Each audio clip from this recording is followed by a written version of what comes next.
What is going on, you lovely people? It's your boy Roliver Queen. Hope you guys are doing well. Hope you guys are doing good. And as always, I'm joined by my lovely, scrumptious, delicious, handsome as fuck, and flavorful homeboys. Fellas, please reintroduce yourself to the people, starting with Bad Bunny. Steph. Hello, everybody. It's me, Stretch Holy Gababla. I'm back again, as usual. But it's good to be back for a full stream this time, and we got a lot of really interesting things to talk about. All right, Q, you're up. What up? What up? What up? Q or Quintin or January, whatever you know me by. I'm just here to talk some comics. You know what I'm here for. Word. So yeah, San Diego Comic-Con was this weekend. I believe it's over now. This is like what 3 hours behind or ahead. But anyways, yeah. So a lot of things happened. A lot of things came out Friday and Saturday.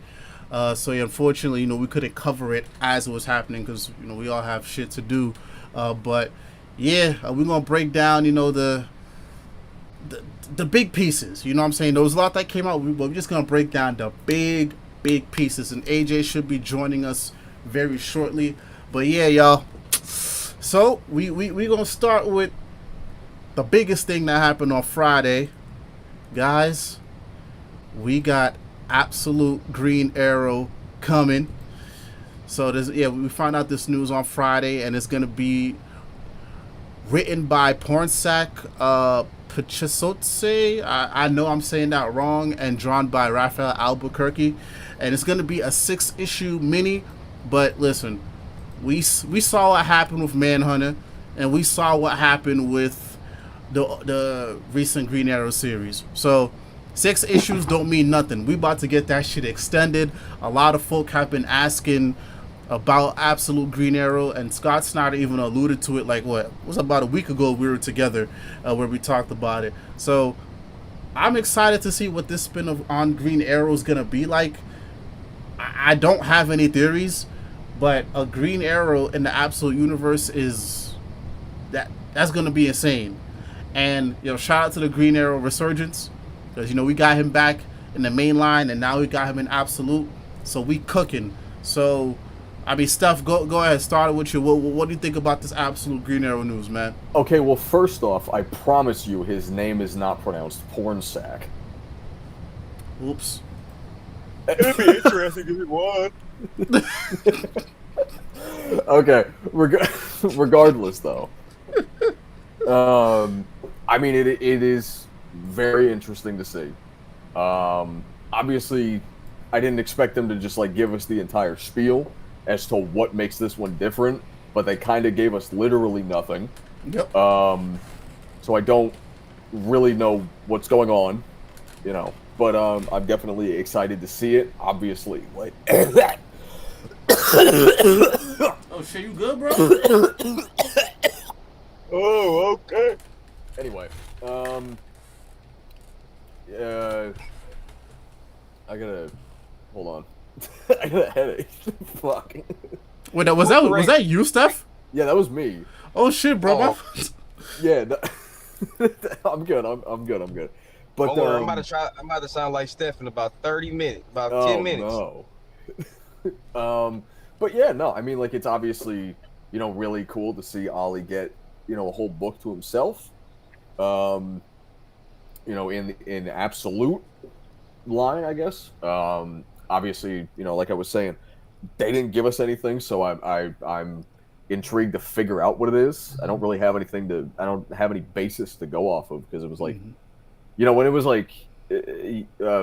Absolute Batman, the only thing that we knew initially was the fact that he's not going to be rich, which it's Scott, so it was probably going to be good, but that was the most boring thing that they possibly could have said. But at least that was something. I don't remember off the top of my head them saying anything about what this is, what the spin is.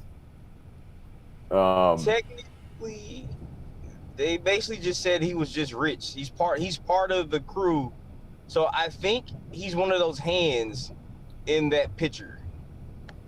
The the picture with all the criminals. So Oh he's yeah, apparently yeah. No, they did say he was he's in going the to inner be in that circle one of shot. all the billionaires. So what happened in that one shot spins out into his series. So Yeah. his mission is directly reflected based off that issue. Oh, Absolute Evil. Yeah, yeah. Ah, They okay. did say he was going to be in that. Yeah. But yeah, no. I mean, like, I am not familiar with the author, so I'm gonna have to go into their backlog, figure out what they got. But yeah, no. I mean, it's obviously just cool to see more Green Arrow stuff. Obviously, like Rose said, 6-issue mini. We've literally been through the song and dance before. Mm-hmm. We can do it again. We're gonna do it again. I don't know. Let's Do just... it. Yep, let's do it. I mean, hell yeah. But yeah, that's really all I have to say. All right. I guess Q can take it away. I think we all kind of had an inkling that they were gonna go Catwoman and Green Arrow as the next title, so I wasn't surprised. Now I was surprised as to the direction that they're gonna. Basically, he was like, he's the most like his main counterpart, right? So that's been the biggest complaint. That's the only tidbit of information that we've gotten. Pornwinsky, I don't know anything about him. I think I'm gonna call him Pornwinsky though, just for Okay. All right. disrespect. Wow. I think it's all fun though. All right, man. Hey man, it's a cool thing. It is a cool name though. It is a cool name. Now, hey, if he has a porn stash, it'd be even better. But anywho, he does like I it. said, I'm interested. Oh, I think he should. That'd be good for his branding. That'll sell some books, man. I'm just saying. But in all seriousness, it's Ollie. You know what I'm saying? If we're getting a broke Batman, a rich Ollie should shine more. Because you gotta think about it. In the main line, he's pretty much just, fuck Batman fuck up. Fuck up version of Batman. Right? Or that's how I've always perceived Ollie. Right? Like if Batman's perfect, Ollie is the one that's like, fuck it. You know what I'm saying? And that's oversimplifying him, but I mean that's kind of what he's always been. He's always been I'm the second vigilante that everybody thinks about, right? Like I'm not Batman. I'm called the guy with the bow and arrow. So I think him being rich and having a different motivation, his motivation to stop the billionaires. So I think that's going to be interesting to see. I think we're going to see a lot of meta commentary in that story for sure. A lot of meta commentary. I can already see it. I think that's what you got to use Ollie for. Especially in this particular darker universe. I think that's what you got to use Ollie for. Especially if you're trying to make his book stand out. Because I think, if I'm being honest, I've kind of like, I'm not saying I've grown stale of the books. Outside of Batman and like Wonder Woman, I haven't really. Green Lantern,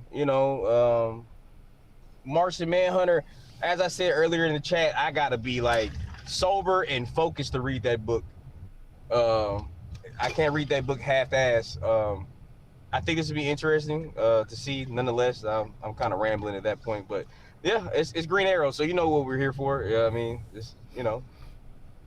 We're also, let me hit up the carpets real quick. Yo, Afro, appreciate you for coming through. Says greetings from the UK, new subscriber. I love all the Ultimate books. I have only checked out Absolute Superman from the Absolute books.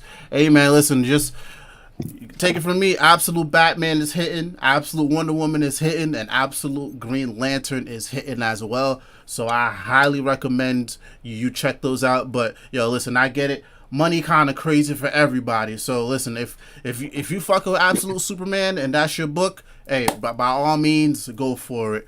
But yeah, thank you very much for coming through. And hey, y'all, please keep the comments coming. I'm gonna do my best to get to all of them. But yeah, while you guys were chatting, I did some research on who Pornsak Pachesot is. And so apparently they have a pretty extensive history. So he worked on books like Day Tripper, The Unwritten, Sweet Tooth, Unknown Soldier, and Swamp Thing. And at DC, the wiki says he slowly became the head of DC's TV division and helped Jeff Johns spearhead what we know as the Arrowverse. Oh. So, you know what? Now I have more of a reason to check this out because I am not here without the Arrowverse. I've said that plenty of times. The Arrowverse is what got me into comic books, especially and now Green I know, Arrow. and now we know his angle for this Green Arrow. There Oh you go. shit! I'm calling it right now. Well, It's okay, gonna be, go ahead. it's Go gonna, ahead. it's gonna be CW-ish. It's gonna be a more extreme version of the CW stuff. I actually kind of like that. Yeah, you know what? That's Yeah. not bad. Hey, baby. Let me mute myself for a second, y'all.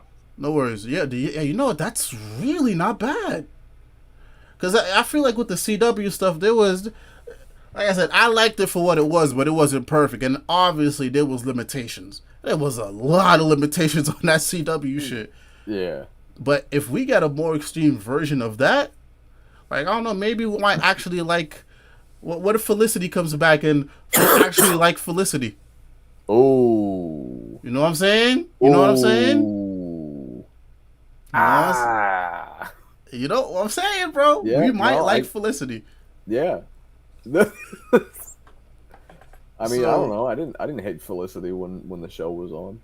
Yeah, I mean, I liked her. I thought she was cool. I mean, besides that one season where it's kind of off, but other than that, I like Felicity. But yeah, I'm even more excited because the Arrowverse lasted for a good while. It had an extensive run. I think it did a lot of things better than the MCU and the first iteration of the DCU. So if this is the guy that's behind it, yeah, I'm 100% on board. Yeah. And I have a good inkling that we'll definitely get this extended. So I'm more excited now. And also Raphael Albuquerque is an amazing artist. I love what he did on, I believe it was Mariko Tamaki's Detective Comics run, and he did some stuff with Joshua Williamson's Green Arrow as well as some other things. So yeah, he's on Superman Unlimited right now. oh, he is. Oh, Yeah. Okay, cool. So yeah, we got a good time coming, and I think that style fits because Green Arrow's a little bit more rugged. I think Albuquerque's style fits that rugged, street level, grounded feel. So you know what? Yeah, give me this. Yeah. 100% give me this. But yeah, so it comes out in spring 2026, so that's a long time. Yeah, that's probably like March, April. Oh my Like goodness. But who knows? Like I said, we will see him in Absolute Evil, and with the next topic that we'll be touching on, we're already going to start to see some crossing over. So who knows? Maybe we might see him around in the Absolute Universe before spring. So we'll see. And last comment here that we got, KJ, appreciate you coming through, brother. You said The Good Asian by Pornsack, I really liked. And also Afro said, do you think the Absolute books may eventually outsell regular DC books? I think right now it's happening. I think they've been doing that like the whole time for the most part. I think a lot of them have. I don't think. I mean, obviously not Manhunter because there's no mainline Manhunter book, but like Flash. Yeah, no, like literally, other than Manhunter, I think all of them have just been doing that the entire time. Yeah. But yeah, no, I mean it's sick to see. Yeah. It's definitely really cool. But yeah, no, it's definitely. Yeah, The Good Asian, I heard that one was really good. Didn't he? Hold on. Now I'm remembering. I might be wrong. I have his thing up right Didn't now. he write Superman Smashes the Klan? I don't. No. That's somebody else. That's okay. All right. Yeah. Uh, All right, I'm but back, y'all. yeah, but yeah. To go back to the absolute books. Yeah, Oh, it's that's his last. That's his last name. That's yeah. dog. That's Pigashote. I'm bad with pronunciations. I got close Okay. though. All right. You didn't. You literally did not at all. Really. Yeah, I said Pachet. That's- you called the man porn sack and then butchered his No. last name. Okay, all right, listen, we You are said not no gonna. His sweet name, tooth before, right? I guarantee you, the way you pronounce his first name is Pernsock. I guarantee you that. Okay, I said ports. Okay, you know what? We're not gonna spend so much We're not time gonna on this. call him porn sack. All right. Okay, all right. I mean, That's- we could. No, no. Jesus Christ! This is gonna be a bitch to edit. I mean, in the term of endearment, though, right? Yeah, I mean, listen, hold up. To be fair though, people pronounce things differently. You know. Yeah, no, I get that. And I didn't do it on understand. purpose. And I did do it on purpose. I didn't do it on purpose. I swear I did it. If you're hearing I this, believe you. it's all love. All right. It's all love, and we support are you. excited. We are really excited for this. It's all love when my co-host nicknamed you after a trash bag full of porn DVDs. Oh my lord. But to get back to the point, but yeah, the absolute books are killing it. The absolute books are killing it, and it's good to see. And like I said before in the previous video, listen, the absolute books, they may be killing it, but you know, I still love me my main line. My heart will always be for the main line. Because there's a lot more history there. There's a lot more continuity there. There's a lot of things to go back from and pull from. So my heart will always be for the main line. But I am happy to see. But not to interrupt, but like stuff coming like down the pipeline that is like really hype. Yeah, dude. Like, dude, Fraction Batman. yeah, dude. Oh, dude. Yes. Oh my god. We I know have how I so. feel about it. Man, I like it. I want to like it. I want to be really hyped about it. But he's all but saying the grid, and I'm like, bro, this could have just been a Power Ranger crossover. Like, legit. Like, oh. but I guess Kyle's still beefing with Boom. I guess I don't it know, seems like he had like a really that didn't end well.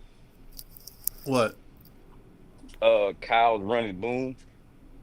Yeah, that's it didn't, but yeah, that we could really deep dive into that, but yeah, it was mixed. But I say that to say it does look fire though.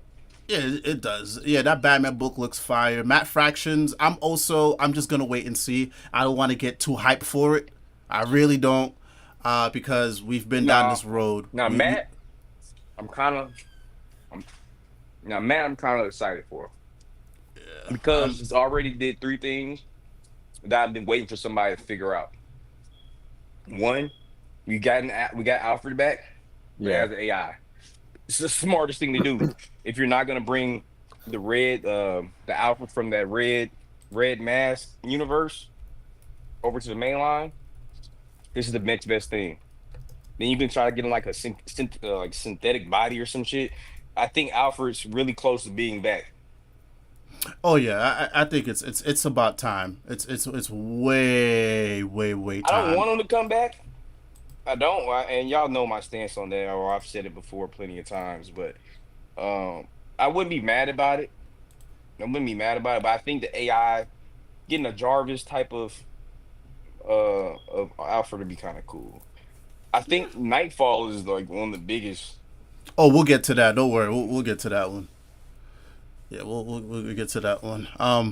But yeah, we'll see what's happening with this Green Arrow. We'll see what's happening with Matt Fractions. I purposely didn't put the Fraction stuff on there because he just gave us a little more updates about what's happening. Nothing too big.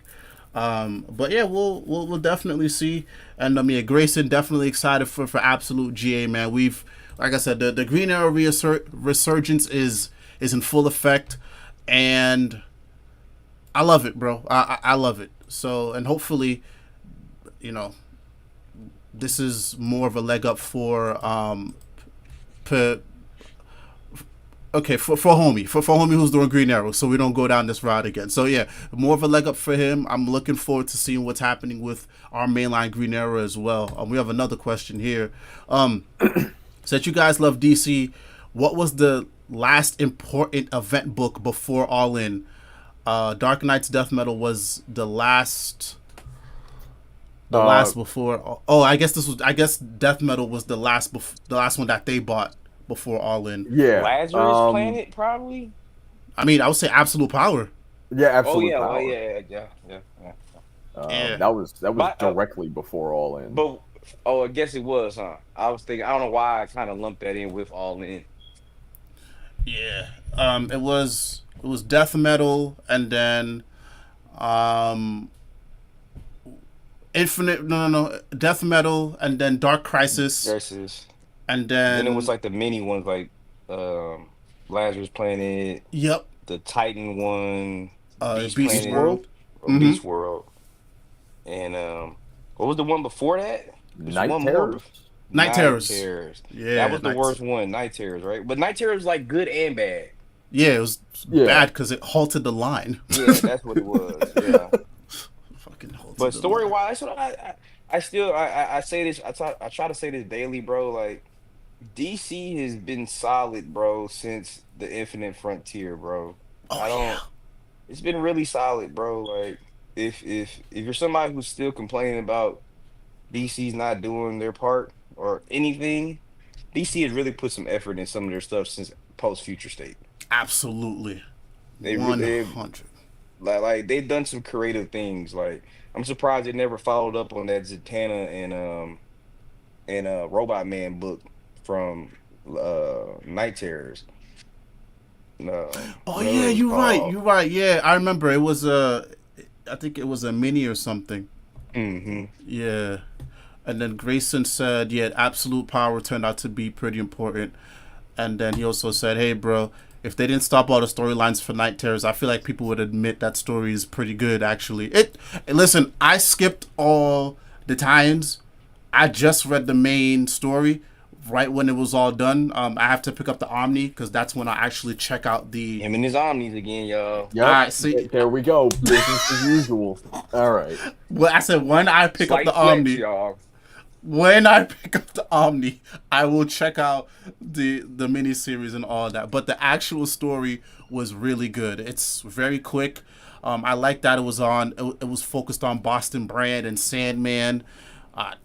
Dude, easily one of the best stories to come out in the last 3 or 4 years, honestly. Yep.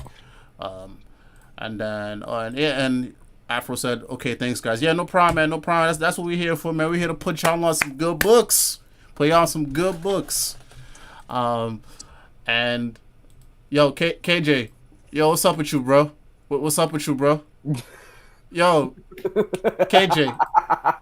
Bro. You do have them. Okay, listen. I'm not doing this with y'all, alright? Okay? Listen. It's not a bad thing. I have the longbow omnis. Like, it's not, it doesn't mean that you're rich just because you have longbow omnis. And if you are, you're our rich friend, so that's cool. Yeah, Everybody has their roles. We have a whole other friend that's not even here. You know what? Nope. Yeah, well, he's not here to defend himself. AJ has a whole other set of things. He's like Hashtag- works for Vampire Diaries. We got a whole different lore of stuff to find out about AJ, or at least me. I find out something new about AJ every day. Yeah. Right? And, like, he's a martial artist. He works for Vampire Diaries. That's the international man of mystery there. You're just rich, cool, and like feet. All right, cool. You know what? All right, I'll own that. I'll own that. Yeah, and you paid for his cool, bookshelf. Wait, so what'd you say, Steph? And you paid for his bookshelf. Hey, y'all. Yo, all right, you know what? Forget that. I did not pay for that. All right, you know what? Anyway, so listen, like I said, What do you mean? What do you mean I didn't pay for that? You literally said that you paid for that. You said it the last time we brought it up. To him like it was nothing. What? It was a hand-me-down. You were like, this peasant can have it. I just bought a 10-foot bookshelf. We can have this one. Yeah. Yo, y'all are lying on. All right, dog. Y'all are like. Y'all are really lying on me right You now. said this. I We're not never said I lying paid. to people. I We're never not said lying to I people. paid You for a said bookshelf. He just Y'all- came back from New York, y'all. Don't forget that. Oh, Tickets just my- went on. Tickets just went down, airplane wise, like this month. All right, they just went down. He was buying them Okay. shits at full price. Okay. In Rose fairness, yes, this is rich people shit, but other Steph takes like bi-weekly trips to Portugal and WWE matches and shit. Thank you. We can't leave him out of this. Thank Oh, you. that's rich. We can't, yeah, no, he's wealthy. Very wealthy. Like we talking like chilling in like the sky lounges at every single airport that he goes to. No, for real. Like he's actually just Yeah. filthy stinking rich. Like the agenda needs a victim, so we're still gonna go after Roe. But Yeah, like it has to be said. Jesus It has to be said who the actual rich person is. Oh my gosh. Listen. All right. So next up, guys, we are getting our first legit Absolute Universe crossover. So in December, as teased by Scott Snyder, Absolute Batman and Absolute Wonder Woman will be crossing over. This will be happening in Wonder Woman's book. Now, we don't know if it's going to be like a multi-book thing, but at least for this one issue, it's going to be Absolute Batman and Absolute Wonder Woman. The last time we were together a couple months ago, we theorized this happening right around that time. And I think the books are, by this time, the books will be almost 2 years in. A year, yeah. So, Whoa, what? No, 1 year in. Well, by December it'll be like issue 18, some shit like that. yeah, well, No, We damn near 2 years, yeah. no, it'd be almost like, 2. No, it'll be like only 14. Really? What issue is this? 14, 15? So Yeah, I think it's. I mean, Hold on. yeah, because issue 10 for Batman just came out. 11 comes out next week. Not next week, but the week after next. I'm like, 11 damn, comes he's out the week after that, and that's August. So, So that would be September is 12, October is 13. oh yeah, and so then- it's 15, yeah. No, okay, so this is 15. A year and a half, I guess. Basically. Well, not even a half, yeah. No, it's Okay, a year and a yeah. A quarter. year and 3 months, yeah. Okay. All right. Okay. Yeah. So. Yeah. Okay. Yes. I guess we're still kind of in that 1 year ish. The ultimate are basically 2 years old. Yeah. So, yeah. So, what do we think? Starting with Steph, man. First official crossover. How we feeling? I mean, I think it's pretty cool that it's relegated to just 2 characters. It's not the Trinity. It's not, the League, obviously. They weren't going to do that, but it's just, nice that they have some kind of restraint. Hayden Sherman drawing Absolute Batman. Oof. Need that. Yeah. Need that. He's on Dark Patterns right now, so he's no stranger to Batman. Mhm. But Which and I need think to it's- read. it's really good. I think it has the same colorist as the Wonder Woman book. So like the art team in general is just like no stranger to Batman. Jordi Belair. She is Jordi Belair. amazing. Oh Yes. my gosh. Shout out to She- Jordi. She won an Eisner, did she? She just won an Eisner the other day. Mm-hmm. Yeah. Also, speaking of Eisners, this sidebar, I'm gonna let you go back, Steph, but for those Tom Alright. King haters, he had about 4 books on there. I mean, like 3 books eligible for that. Just throw that out there. Salute. Salute. But yeah, no, I mean it's really cool to see, something like this. I thought they would have saved this for like an annual and not like an actual numbered issue. But I mean, we're finally getting like some level of connectivity, but it's it's just like probably like a 1 or 2 issue kind of crossover. Nothing really to be worried about. Yeah. Nothing too, not too much interference with either book's ability to, like be its own thing. I know Scott has been very often, very adamant about how like, there's not going to be like a whole lot of, like a whole lot of stuff, of other characters like impeding on the other books and them being isolated, and they kind of want to they kind of want to let them all breathe, but like Hmm. and then doing this occasionally. But it's cool. I wonder what Superman is doing because I do have to catch up with that book, and I got to catch up with Wonder Woman too, to be fair. But I don't know. I guess he's just not going to be here. Maybe they'll do one. In a few months they do like a absolute world's finest, like you know uh they do like an issue of Superman or do like an issue of Batman. I don't know. Hmm. Where I don't know. It's cool, I guess. I don't really know. Nothing to really I don't know, man. Like Hayden Sherman Batman is just that's really just the big reason.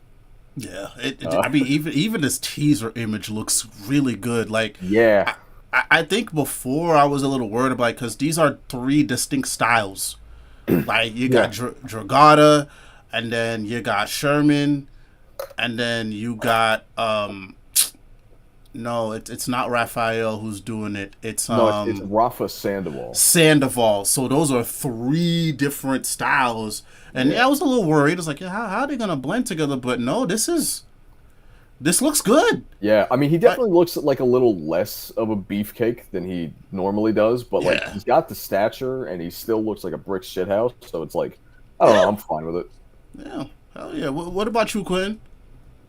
Um, I'm excited. I think these two books are not saying Green Lantern, Flash, and Martian Manhunter aren't successful in their own rights, but these are the two books that when we think about the absolute universe, these are the two that really encompass everything that they're trying to do.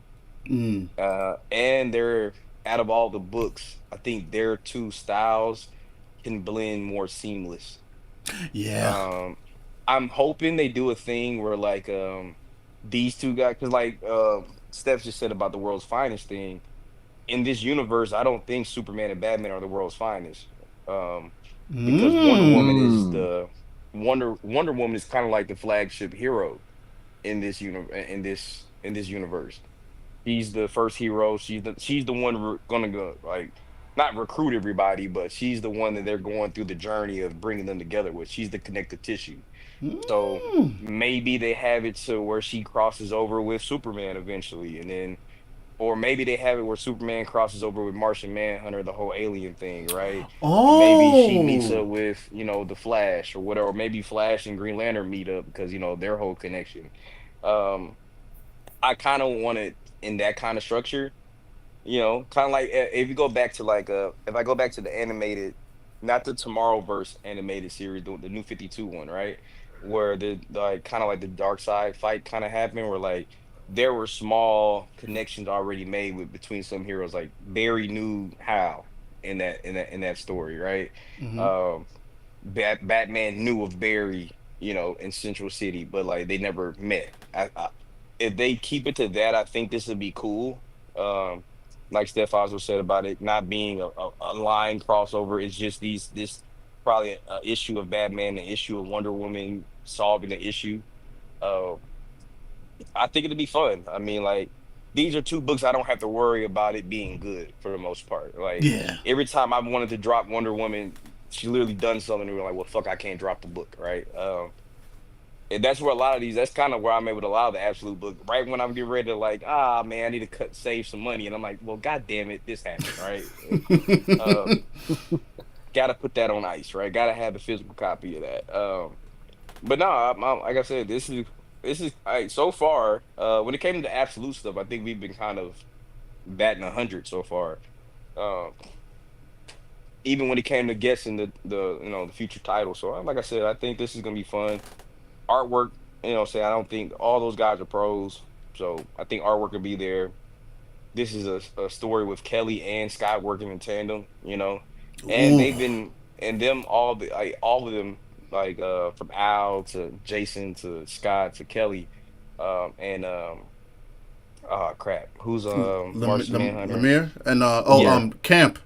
Camp. Yeah, everybody Yeah. they've kind of all been, you know, they're a lot more connected than the Ultimate Universe is right now, Mm. with their writing staffs, right? But like I said, I everybody said I think we all kind of expect this to be good, right? Mm-hmm. Um, I don't really see, like I said, we expected this. This is supposed to happen. Um, so yeah, I'm just ready for it to come out and then us to keep pushing the story farther. Hell yeah, yeah. I share more or less the same sentiments. This feels very natural. Like it doesn't feel forced. I feel like by the time Wonder Woman 15 comes out, like she'd have already been through enough of her own shit for us to justify this. Same goes with Batman as well. Yeah. And Superman to an extent. So I'm happy it's these two, and I really like what Quintin said about it. You know, the world's finest not being what we know of the world's finest. Because again, that's the joy of these new universes. It's like we're so used to one way, we're so used to one status quo, but no, they can switch things up. Like I like the idea of a world's finest not being Batman and Superman. That's cool, Yeah. and who's to say it has to be those two? Why? It Because doesn't, yeah. the main line doesn't. is that no. So this is a good chance, to put some other heroes in that spotlight, do some weird shit, and yeah, let's keep the story going. And I hope when we do some more crossovers like this, it's also natural. So it doesn't feel like it's forced or like we're disrupting the stories. No, it's just okay. Batman was just doing his thing. Wonder Woman was doing her thing, and they just naturally met. So I'm excited. Again, it seems like both of the art style, well, the art styles in general are starting to mesh together, and yeah, it does seem like they're a little bit more connected via the Ultimate Universe, which we'll get to later. But no, I'm excited to see what Kelly and Scott got cooking. Both of them, in their own rights, have been killing it, whether it's the And absolute shout out to stuff or not. Kelly and them, not to cut y'all, bro. Shout Mm-hmm. out to Kelly and them for winning best book of the year. So, Was it um, Birds of Prey? no, it was Absolute Wonder Woman. Oh, it was absolute. Oh, okay. Wow, yo, salute, Yeah. salute, Yeah. So salute.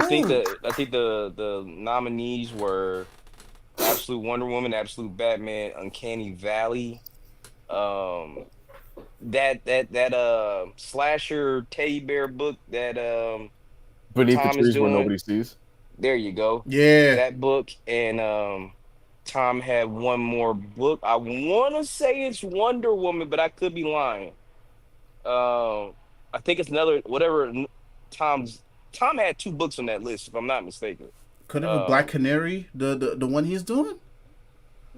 was it? No. Was it? No, no, no, no, no, no, no, no, no, no, no. I'm lying. No, no, no. No. Yeah, yeah. I'm not sure. I'll find out. I'll find out. Mm-hmm. I'll look it up. But either way, they won best new series, so that's dope. I think the Zatanna book won best book, if I'm not mistaken. The Tamaki book. Oh Um, yes, yes. Mm. Oh, I have the list. I have the list. So, best new series, Absolute Wonder Woman by Kelly Thompson. Best limited series, Atana Bringing Down the House by Mariko Tamaki and Javier Rodriguez. Best continuing series is The Santos Sisters by Greg and Fake. Graham Smith, Dave Landsberger, and Mark Kapranov.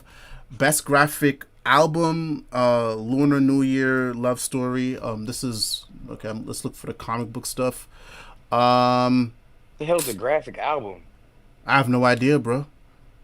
Oh, Say, best painter Eduardo Riso. Best coloring, Jordi Belair. Absolute Wonder Woman, Birds of Prey, John Constantine, Hellblazer. Um, best penciler, Belquist Evely.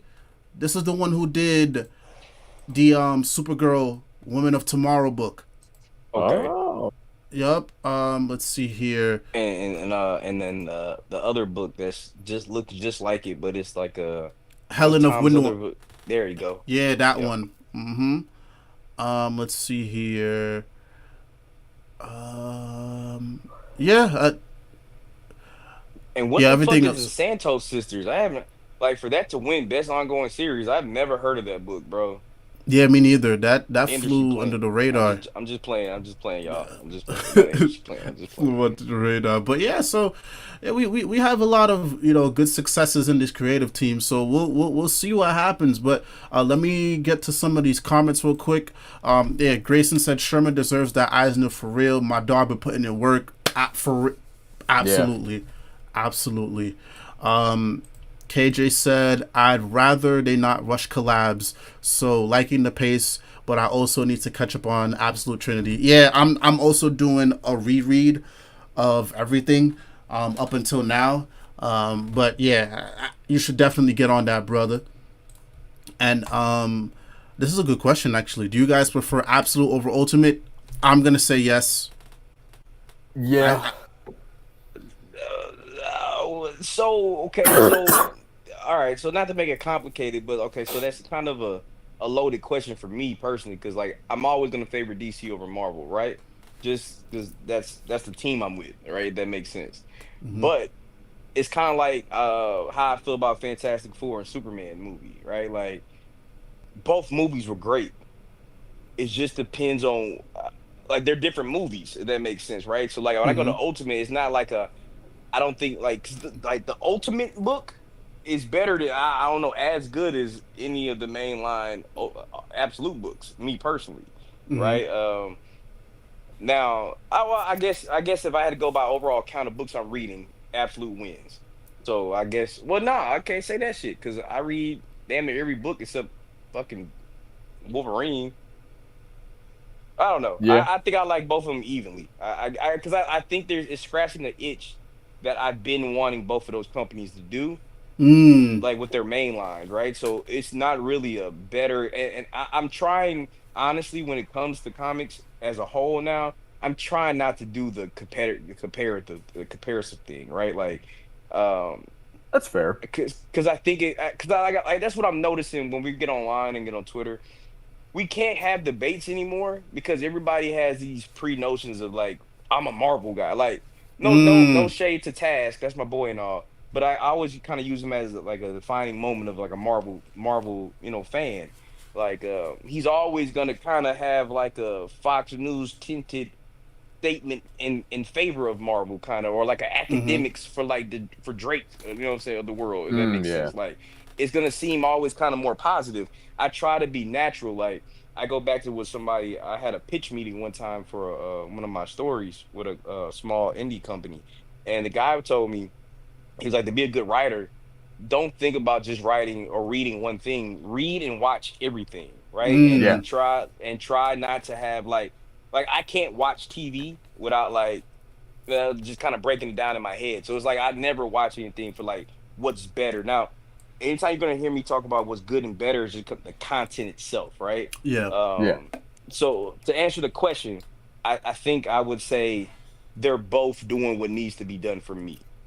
Oh, Um, okay. That's Yeah. fair. so What about you, Steph? I mean, here's the thing. I completely agree with like literally everything Hugh just said. I'm gonna be completely honest. But if I look at like the amount of books that I have read from both, and like just looking at the base number of how many from each line that I have like fun reading, right? yeah. If I'm looking at it from like the blank again, Q kind of nailed it like perfectly.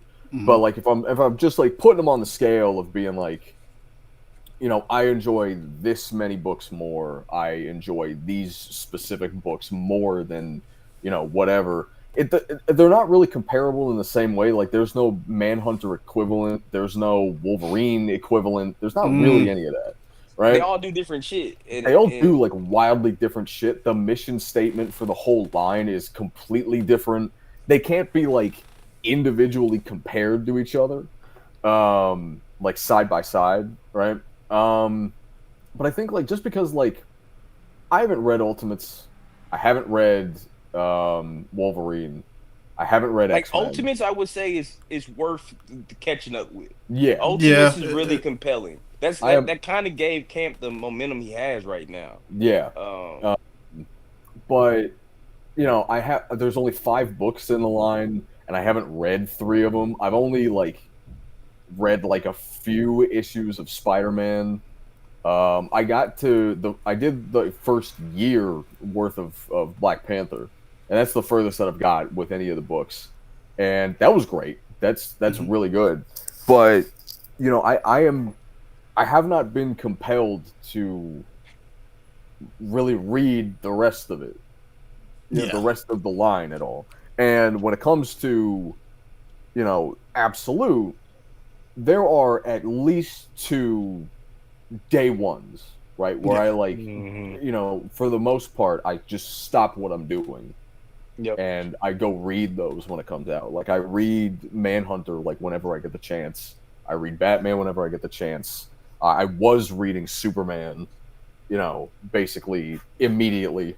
Green Lantern, I guess I just kind of have to say Absolute just because I'm actually reading most of the books. Then it boils down to like who your favorite characters are. Like I'm That's gonna also have I'm gonna have more that's favorite characters in DC than Marvel. So that I'm invested in. So yeah. Yeah, no, I mean there's just so many different factors to like look Good at question this from. though. Yeah, Very no, good it question. is a really good question. Yeah. As for myself, I think right now I'm gonna go with. This is a little hard. So I think I'm more active with the Ultimate books right now because I feel like the Ultimate books, they do a good job of gripping me, no pause, month to month. Like, I'm tapped in with Ultimate Black Panther the moment it comes out. I'm tapped in with the Ultimates, even though I have my issues with it. I'm definitely tapped in with Ultimate Spider-Man. Like, I feel like on a month to month, those Ultimate are more. Spider-Man every month is like. Oh my bad, bro. And I cut you off. No, Like no, the go ahead. same feeling I get when I open, like I go to the store and go get Absolute Batman. I get that same high from Ultimate Spider-Man and the Ultimates. Like every week, I'm expecting like a down week. Something happens. Like, okay, all right, Wasp. Okay, cool. Oh shit, Gwen Stacy. Oh, I mean, it's oh shit, fucking Killer Croc. You know what I mean? It's something. It's something about those books every month. So yeah, go ahead, bro. Oh no, yeah, you took the words right out of my mouth. That's how I feel. Like that's what the Ultimate lines is, despite my issues with it. But like every single month, most of those books they got me. With Absolute, I enjoy them, but I feel like they're a little bit slower paced. So that's why, like I mentioned this week, I'm going to sit down and I'm reading all the books that I'm subscribed to from front to back, just so I can reacquaint myself with them because I feel like they're kind of like slow burns with some dope action in between. Yeah. But Ultimates, it's just the Ultimate line. It hits you every single month. Like Black Panther hits every single month, especially after It's the slow. last. It's the slowest one out of all of them. Oh, it's picked up, bro. It's picked up like you're a right, you're motherfucker. right.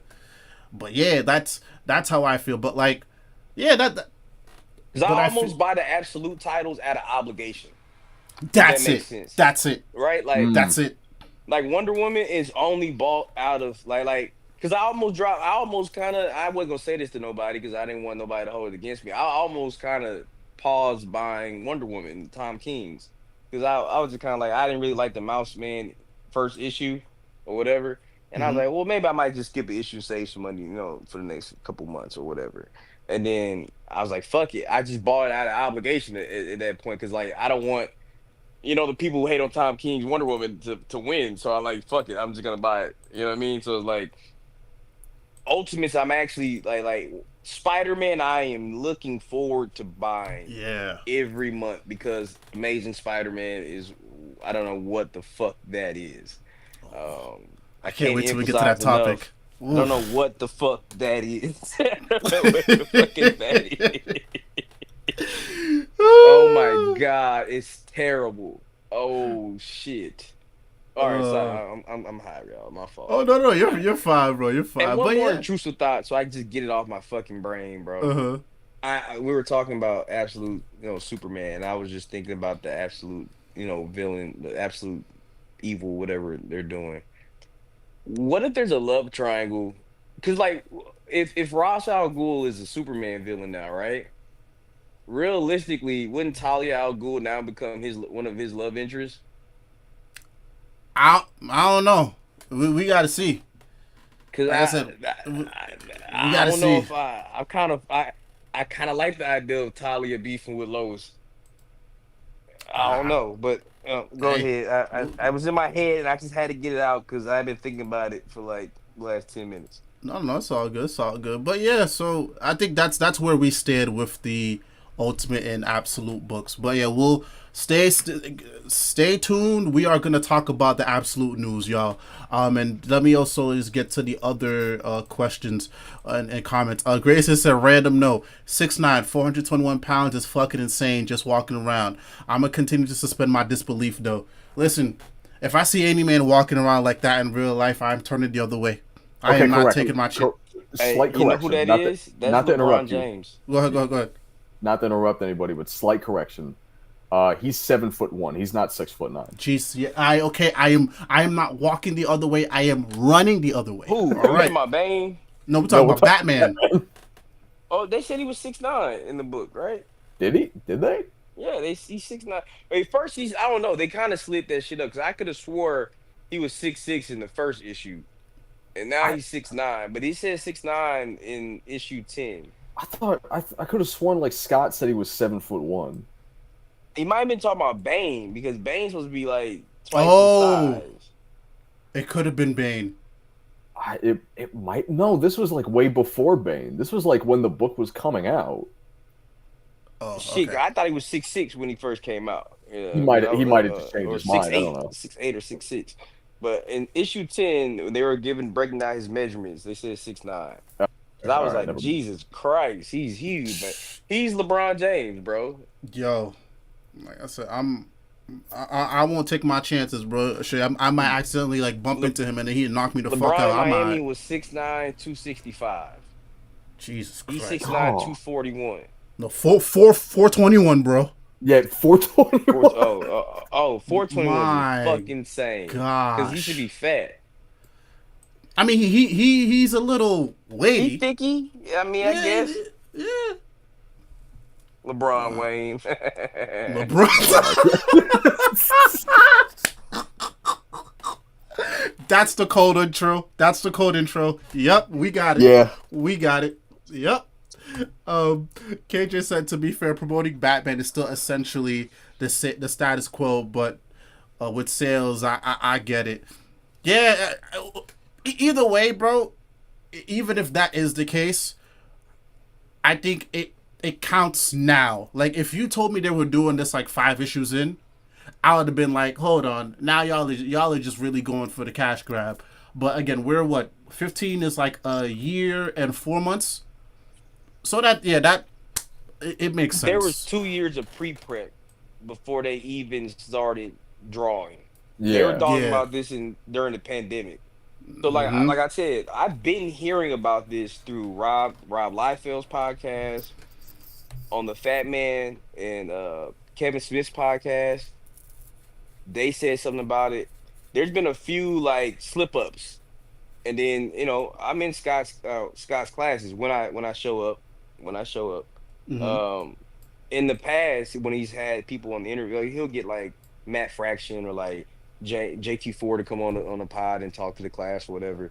But he Mm-hmm. said before, like, he got his itch to do superhero stuff was coming back. He Mm-hmm. kept saying it kind of like coded like that. He never said he was directly about to do something for DC. Never said he was gonna do something for Marvel or Boom or whatever. He just said, I have a need to do some superhero stuff. I kind of had 5 years to get my creator own stuff out. I can lock back in.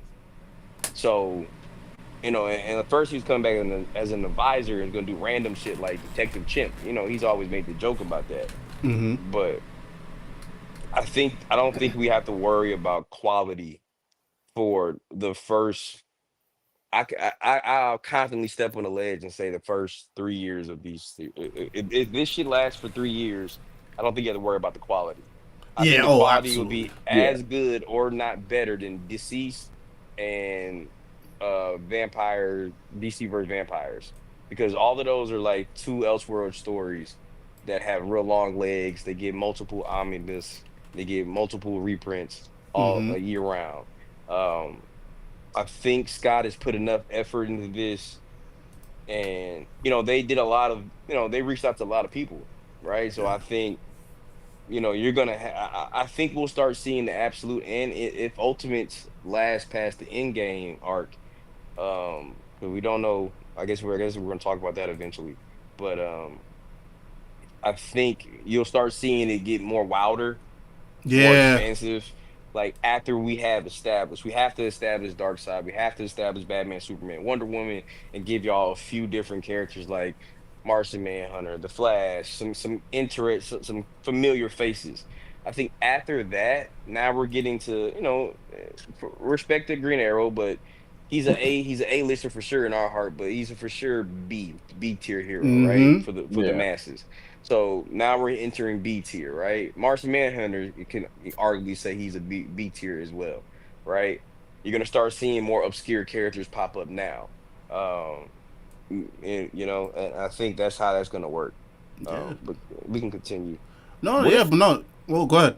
I was just gonna say, what if World's Finest just doesn't have like a dedicated like two people, in the sense that like, what if it just like we were talking about like, it might not be Batman and Superman because this is obviously a different continuity and whatever. What if it's just never the same two people? I You mean okay. like an anthology series? I mean, Yeah, that's like cool. every time they do like a World's Finest is just the crossover name. I'm not opposed to it I'm not not, being dude. I'm not opposed to it not being any one of them, to be honest. Yeah, Um, Considering Batman kicks children off boats and cut off arms now, um, Yeah, and I think he lost arguably that world's super. finest title. He yeah, he lost might. that title. I think you're most not saying Wonder Woman, Batman, and Superman are hopeful in this universe because they are giving hope out into a universe that's built on darkness, right? But I think you gotta, in Martian Manhunter, that book doesn't read like, the most. He's kind of rough around the edges, right? Hmm. John, the host, and then by proxy, the Martian. Um, so I'm thinking your most hopeful characters haven't maybe been introduced yet. Yeah. Maybe your world's finest hasn't been introduced yet. We don't know. Like we're anticipating all of this because it's been going kind of linear. You know what I mean? Like kind of right. We kind of can kind of somewhat predict what's happening, right? Like okay, he's friends with all the villains. Okay, cool. The kind of anti-heroes are gonna be kind of heroes now, right? Like Hmm. that's we found out, we're gonna get introduced to Dark Deathstroke, and he can be a friend of Alfred. So now Batman got another cool assassin friend. You know what I mean? So, um, but I think we just got to go through the rabbit hole. I told somebody in the comments, like they were talking about Green Arrow. I was like, how about we let the first issue come out first? You know what I'm saying? Before Yeah. we talk about. They said that at Comic-Con because they can't tell you too much. So we're Yep. going to tell you based on this panel that looks very, very similar to Green Arrow main universe that he's just like it. He's a billionaire. He still has his money. We're not giving you away anything, but I can best once I can for shit sure guarantee you that Oliver Queen's going to go through some shit in that 6-issue miniseries, and either it's going to him be losing his money, something's going to happen that's sort of like the main line, but very, very dark. Yeah, So because it's like, again, this is a universe built off of Darkseid's image. Like, so that means anything goes. Anything. And just to be safe, you guys think anything goes, but in the worst way. like a Literally grim the worst universe. way. So Yeah, yeah. very grim. Like, so that's the fun part about it. That's the fun part because it's like, not to dip too much into the Ultimate Universe. It's like the Ultimate Universe was literally about to be the 6-1. It's literally the 616 with just somebody moving around different chess pieces. This is a universe that's built on Darkseid's image, which is a whole separate thing. So, Because that Superman book was fire. oh my, oh my, oh my, oh my, I can't, oh my God, I want to cry. I want to cry. That was beautiful. I will say this. I will say this. This you can book it that this year has been the year of Superman because One, every Superman family title is solid. If you want Golden Age Superman, you got it. World's finest. You want Superboy, Clark Kent when he was in Smallville growing up, Action Comics. action. Yep. You want to see Superboy going on a space adventure and doing Indiana Jones shit with Kyle Rayner and shit? Back up on Green Lantern book. Hmm. Um, Supergirl book. Great fun slice of life, bright as day. I mean, bright as hell book. Fun as fuck. Um, Dan Secret Slott, Six. Superman Unlimited, Secret Hmm. Six. You want a dark espionage story circling around Amanda Waller and what happened to fall out of absolute power? There you go, Secret Six. You got Dan Slott kind of just he's already setting the reset for after we get done with this arc. Because now Kryptonite has radiated Earth. I gotta catch up on Superman Yeah, Unlimited, but I gotta catch on about Dan that shit Slott's too. doing typical Dan Slott shit, and I think we need to pay attention to it because it's not. This is not Brian Michael Bendis coming to DC over here. I think, Absolutely, but absolutely. yeah, But yeah, also Grayson said, yeah, salute to Kelly Thompson. Kelly Thompson deserves her flowers. And also, we found out at San Diego Comic Con, I think it was before Comic Con, she's doing a Buffy and Angel. So I'm on Yeah. board with that. I know that wasn't a topic, but I'm on board. Like, I is it a do new wish. continuity or is it picking up from like New continuity. Okay, Yeah. So I wish we had a different writer for both, but listen, Kelly Thompson is very competent, so I'm here for it. she's put out 4 bangers for Oh, sure. 100%. 'Cause the And Scarlet GI Joe shit was good. Afro said my favorite world's finest was the underrated New 52 Power Girl and Huntress. It was Oh fun. yeah, yeah. I haven't read that one. Grayson said I gotta go absolute. Yeah, man. I don't blame anybody for either side. Yeah, Either side, like they both doing their thing. Um, KJ said, Q, right, it depends on what you're looking for, but nothing wrong with preference. I try to avoid the Marvel versus DC talk too. Like, I feel like the Marvel and DC talk is cool. It just depends on where you're having those conversations. no, It's preference is cool. I yeah, just I don't mind you having your preference. Like, okay, for instance, I'm always gonna have a Batman preference, right? That doesn't mean I don't see the flaws in certain stuff. There's other fans who just don't see the flaws in things, right? Like, oof, for example, we got Spider-Man fans who continue to support Spider-Man, then turn right back around and rage bait everybody on Twitter every week, because it comes out goddamn weekly. It feels like. And it's just like, okay, well, if we know we're sitting here campaigning for people to go buy Mr. Terrific for it to continue, or buy Green Arrow to make it continue, or buy Martian Manhunter to get it to continue, wouldn't you do the opposite if you wanted a major change? If you wanted yep, if you really wanted Mary Jane and Peter to be back in together in the main verse, excuse me, why are you still buying the book? It's very simple. If for example, look what happened when Tom King was on Batman and it dipped to number 2, right? It ain't hmm dipped out of the top 10, dipped to like number 2. They cut his run, gave him a mini series and said, you gotta go. You know what I'm yep. saying? Because Now fans spoke with their imagine wallets. if Spider-Man dropped out of the top 5 and dropped to the top 15, what would happen to the Spider-Man editorial office? I Oh, bet ownership get to looking at tweets and listening. Then I bet oh all your man, complaints would matter. But who cares if you're still gonna go spend $6 every week, no matter what? It's like an iPhone at this point. Like you're gonna go buy that iPhone regardless. It's almost like yeah. an iPhone. Like you're buying it out of fucking like ritual at this point. Like I mean and the and, and and I do it, and I do it too. I do it for Batman. I ain't complaining. I'm not saying they're right. They're wrong for doing it. I'm just saying I've never complained that I never disliked Batman that much to bitch about what I'm saying, the direction of yeah. the editorial staff. Like hated Gotham War, but overall, man, fuck it. You know what I'm saying? Yeah. I've seen worse. You know what I mean? So it's just like, hey, bro, spend where you feel happy, but don't be mad about what you get. Exactly. 100%. And then Reyes said he's spitting right now, and KJ said some series do read better in collected edition too. 100%. Yeah, because that was Yeah. back with my my absolute stuff. So yeah, some books read better. I think the absolute books read better in collected, and yeah, Grayson said I knew Hickman was finna dip. I just knew. Man, listen, we are gonna get to that. Oh, I promise you, we will. We're gonna get to that. Stay tuned. And Grayson said, yeah, the measurement said 6'9". I distinctly remember it because I thought it was fucking ridiculous. Yeah. Oh my gosh.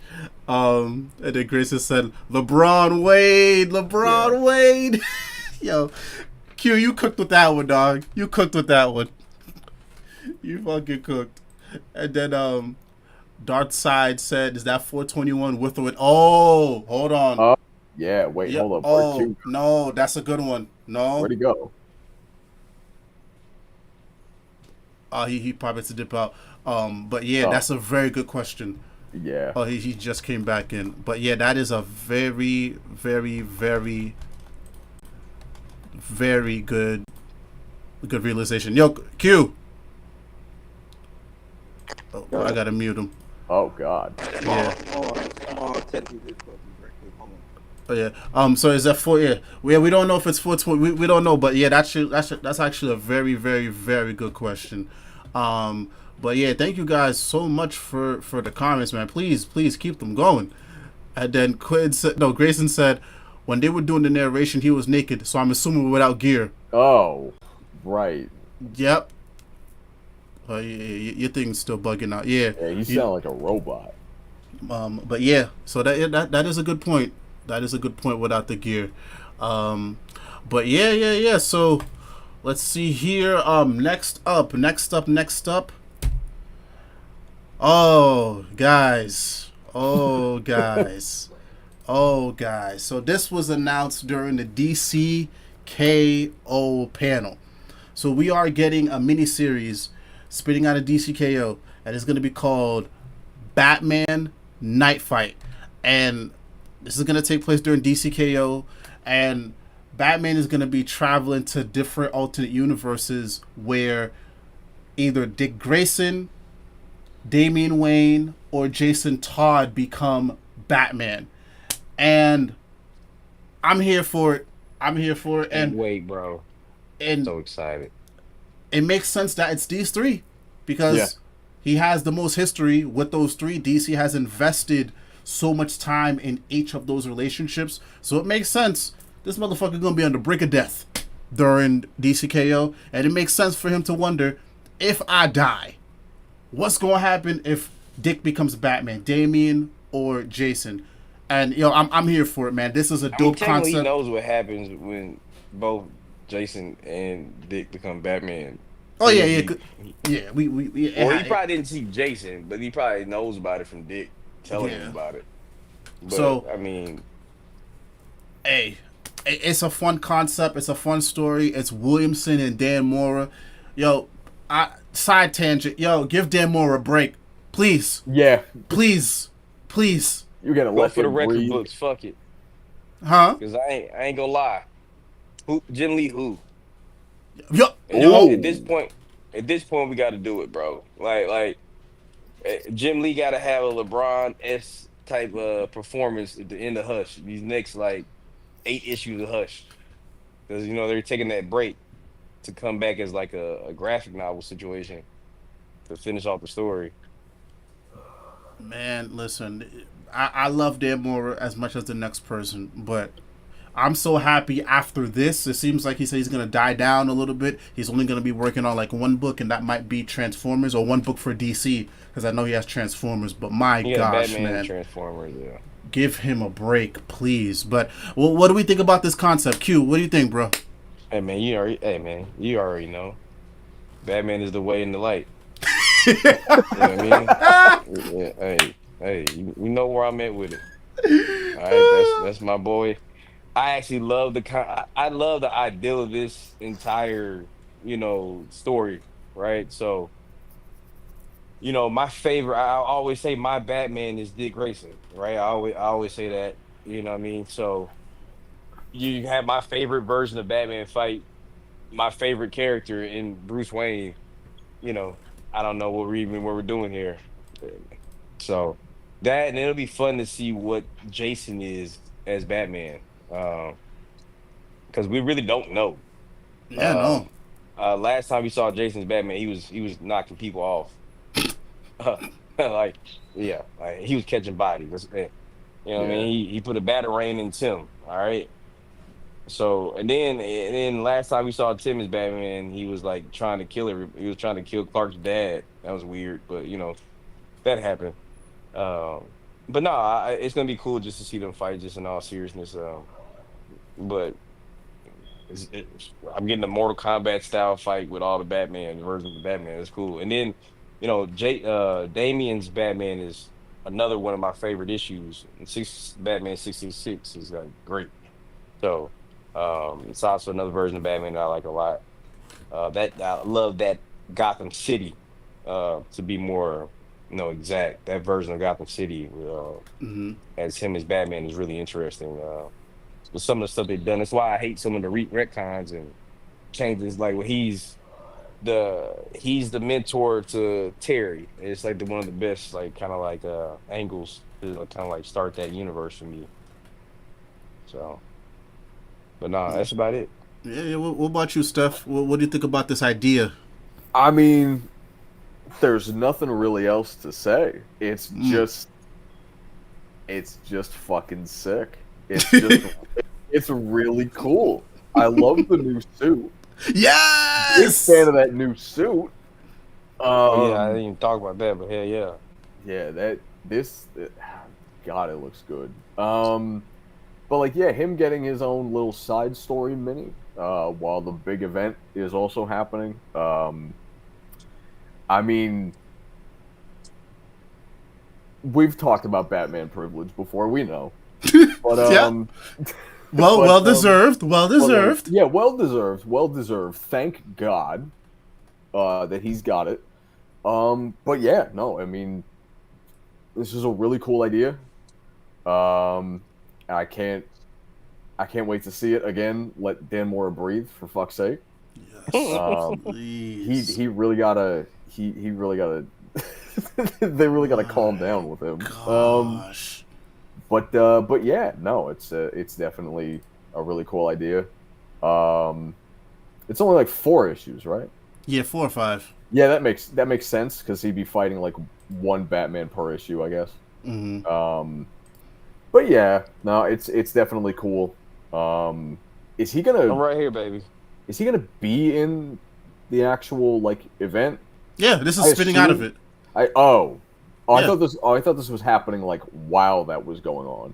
Yeah. He Batman's in the event, and then I guess something is gonna happen to Batman where he's just gonna travel to these alternate universes. So it's like it's happening at the same time.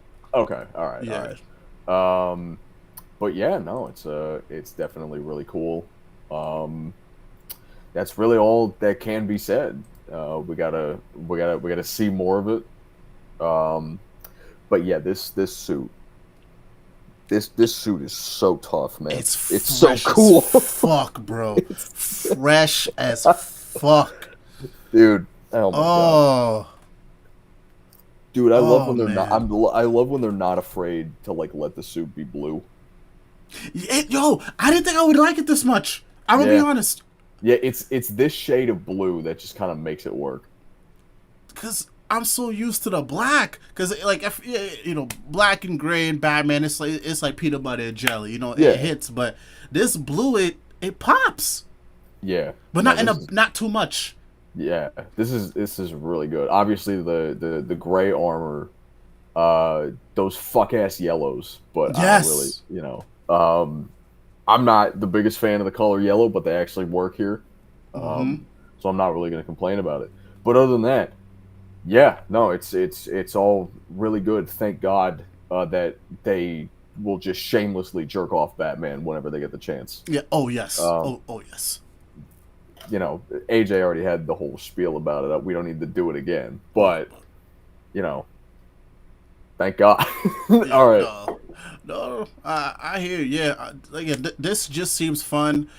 Joshua Williamson on Batman. Like, where can you go wrong? I think I might enjoy this more than like his actual Batman run from a few years ago. So yeah, he's written or he's very familiar with all three of these relationships, and I can tell we're gonna get a good, compelling story. And DCKO in general, because I know this is our first time being together talking about it. Just the event seems fun. It's Yeah. like 36 DC characters fighting to see who is gonna get as much Omega energy as Darkseid, so they can take him on. Like that's fucking bonkers. Yeah, no, it's great. I mean, like, obviously, like, if you're like me and you're like a really big shonen meathead, this is like scratching that tournament arc-ish, that tournament arc itch that a lot of these get into. So for them finally having like a little mini event, I mean, it's not a mini event, I don't think, but them having a whole event where they just do like a shonen battle manga tournament arc. They're finally having fun with comics again. Yeah. Like from like even like it's like even with like events like Blood Hunt and even with its problems, like they're having fun with events. They're keeping them short and sweet. We're not making 12. It's fun. Like these events have fun. They just feel fun again. Like he's about to have brass knuckles that have the power of the sun in them hoes. Like it's great. Heat. It's just gonna be fun to see these things. So, but nah, I'm excited. And I really wait to see the bracket because I ain't gonna lie, Wonder Woman's bracket is gonna be stiff. Her side of it, I don't know if you could pull up the bracket. Oh yeah, the bracket yeah. so far, but it's some shit. That top right hand bracket, and if you look at how that breaks down to the finals, sheesh. I can pull up real quick right here. So this is the bracket. So far we know we got Captain Atom, we got Guy Gardner, we got Aquaman, Supergirl, Wonder Woman, Lobo, Swamp Thing, Cyborg, Red Hood, and Zatanna. So this is a lot of faces that you wouldn't expect to see off rip, which keeps it interesting. Because now you can really speculate. Like, okay, who Aquaman go up against? Who Supergirl go up against? Captain Atom. Yeah, and they said Aquaman is a big thing. He's major in this story arc. Like he's almost like the main character. So I don't know if anybody's been reading Aquaman outside of me, but remember I told you guys he was turning into Darkseid. Yeah. Yeah. Right? So I think this is what that whole thing is. The Omega energy like sticks. So not for sure, but I think that's what it is. Because he keeps having these like Hulk like moments. But nah, I don't know. It's gonna be fun, bro. It's gonna be super fun. So I am excited. The more I hear about this event, the more excited I get. And yeah, I can't wait for October, September, whenever this shit drop, man. Mostly got some comments. Grayson said, I love Dan Moore. He deserves a break. I don't want him to get burnt out and leave the industry. Yo, please, God, no. God, no. No, please. Dan Moore is a godsend. And yeah, he could keep being a godsend with, discretion and, a little bit less of a workload. Because we all know DC and Marvel, well, just the industry in general, once they have certain writers and artists, they will burn the motherfuckers to the ground. Like, they will keep giving them work. That is true. Sometimes it's okay to say no, because none of these guys are like, I know Dan Moore is not DC exclusive, but even so, it's okay to say no to some shit, bro. It's okay. He also said, Jason Todd finna be my Batman, y'all. And as a Dick Grayson fanboy, I'm still excited about that. Hell yeah. I'm more excited to see Jason Todd as Batman. I don't think I've seen that version yet, at least during my time reading comic books. I've seen good version. Yeah, I haven't seen it, period. But I, like you said, you've seen it before. I've seen Read Nightwing. Battle of the Cow when you get a chance. It's the closest thing to it. Oh, okay. I've seen Grayson as Batman. I've seen Damian as Batman, but that was deceased. But yeah, so that story springboards Dick becoming Batman. What, Battle Cowl? Battle for the Cow, yeah. Okay, I'll definitely check that out. I got the first issue because I told y'all my gas station is selling comic books now, so that was Oh one of the shit! first ones. Yeah, so it's just like random floppies. So I got the first issue of Battle of the Cow over there. Brings me back to my childhood. Yep, yep. So yeah, we'll stay tuned for what's happening with this Batman stuff. But yeah, I'm super excited, super excited. Next up, and man, I really wish AJ was here. I really wish AJ was here because I know he would be excited. So Imperial is going on. It's the current event at Marvel that's also happening at the same time as One World Under Doom. I don't know how that's happening, but it's Jonathan Hickman and he has pull and he can swing his dick around. So that's probably why. We got some news, and spinning out of Imperial, we got a couple new minis and or ongoings that's coming out. So the first one is Planet She-Hulk. I believe it's going to be written by Stephanie Phillips. Yeah. We have Nova, which is going to be written by Jed McKay. Free Jed McKay, please. Let that man breathe, Let please. fucking Jed McKay Oh breathe. my god, dude. What the hell? That's another person that we need to like let out of the basement. Bro. Oh. We They got have him Black they got him chained to a radiator, huh? Bro, oh. It's like that one thumbnail of like that hypothetical where like what if Goku was trapped in the time chamber and then he's just on the ground like on his knees like chained up with a bunch of fucking like actual chains. Like That's him. free him, bro. Free him. Oh my god. How many books is this now? He got He's X-Men. back to 4. He's back to 4 with this. Okay, so Moon Knight's still going on, X-Men, Avengers, and then this. And then this, yeah. And I think he might be doing some other okay, so 4 to 5 it seems like, but my gosh, and Grayson said it perfectly, bro. That Marvel sweatshop is real, boy. Yeah. It's real. No, it is. Oh my gosh. And also, yo, shout out to the 13 people watching. I can't remember a time I've had this many people just tuning into a stream. So listen, y'all, go crazy in the chat. Let me know who you guys are, whether you guys are longtime viewers or new people that's stopping by. This is what we do. We just have fun. We just kick it talking about comic books. So, but thank you so much. Thank you very, very much to you 12 people, man. Appreciate it. And like I said, we got Black Panther Intergalactic. We don't know who the creative team for that is. We got Exiles, and we have Imperial Guardians. So, are any one of you guys reading Imperial? Yes. I was waiting until all 4 issues are out. Okay. Quentin, what are your thoughts about Imperial and some of the news that's coming out from this? I think the Nova book was expected after the first 2 issues. Of course, we need Black Panther, and thank God it's T'Challa. But Yes. it's always something because it's not T'Challa in Wakanda. You know what I mean? It's going to be intergalactic. It's always going to be some kind of catch, but that's neither here or there.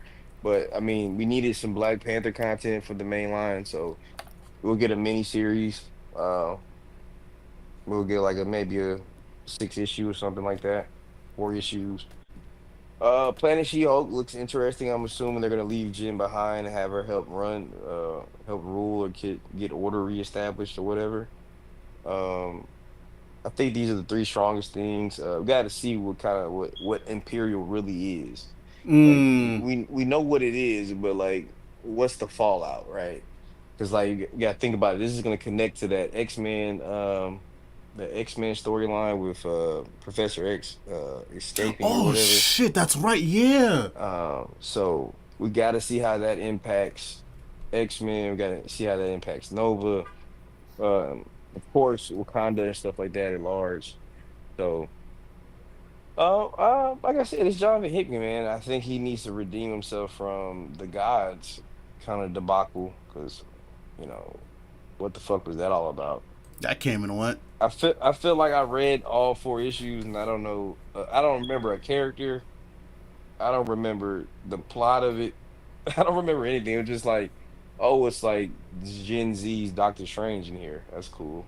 Oh shit. But I mean, like, That's the only thing I remember, right? And I remember like the black girl that just got like god powers or something. Like that's really the only thing. The two things I remember. So I don't remember anything constructive happening before it got before it closed out. But all in all, um, yeah, I mean Imperial's cool, bro. I think the action's been really good. I mean, like Black Panther really had like, for the death battle junkies, they definitely gave him a feat, Hmm. So, you gotta see how it ends. Yeah, yes. I know Steph said he wasn't reading, and I'm purposely not reading. I'll just wait till it's done, because yeah, I don't know if I could just do another event after with Marvel, especially after like Blood Hunt. But I do trust Hickman, and it just seems like Hickman is just doing things just to set people up. So my hope, especially with Black Panther, is that they get a solid creative team, and I hope it's more than a mini, because I think Black Panther is due for ongoing, and I think Black Panther fans and the Black community at large, they've been crying for some good T'Challa content. Like I said, Judd McKay Literally is crying. no, for real. Judd McKay is doing his best, but listen, he Judd McKay is too stretched out thin to do anything substantial with T'Challa, minus the little bit that he's doing in Avengers. So he can't be the savior, and I don't think Hickman is going to be the one that's writing Black Panther, because Hickman don't seem like he's staying anywhere these days. So I hope it's somebody good. I don't care if you're black. I don't care if you white, bro. Be purple, whatever the fuck it is. I don't care. Just do right by T'Challa. And also, I just hope in general, because again, this is supposed to set up the cosmic side of Marvel. Cool, do that, but make sure it matters. Make sure people give a fuck, because this can all mean nothing a year from now when all of a sudden this book is canceled or getting relaunched. This book is canceled or being relaunched. This book is canceled or being relaunched. You see what I'm saying? Yeah. So this sounds great. This is all hype. It's amazing. Everybody's getting a high from San Diego Comic-Con. Hickman is here, blah, blah, blah. But Hickman ain't staying. What is your long game? So if we come back a year later and all these books flatline, okay, then what was the point? But we'll see. I'll try my best to stay positive, I guess. And Grayson said it best. He said Hickman finna write Black Panther for 15 issues for mainline and dip. I see it. I see it. Yeah. I see I it. wouldn't be mad at it. I mean, but after that, hopefully you tee somebody up to take over as somebody competent as well. Because it's also not fair to Black Panther to start him off with such a strong creative team and then only for people to dip out because they feel like, oh, if it's not Hickman writing, I'm not going to write. And we know that's how a lot of people are. Once a major creative team switches up, everybody all of a sudden is like, oh, I don't want to give it a chance anymore. And to be fair, I'm kind of like that too. And we'll get to that when it comes to Spider-Man. But so we'll see. But good luck. That's all I got to say. Good luck.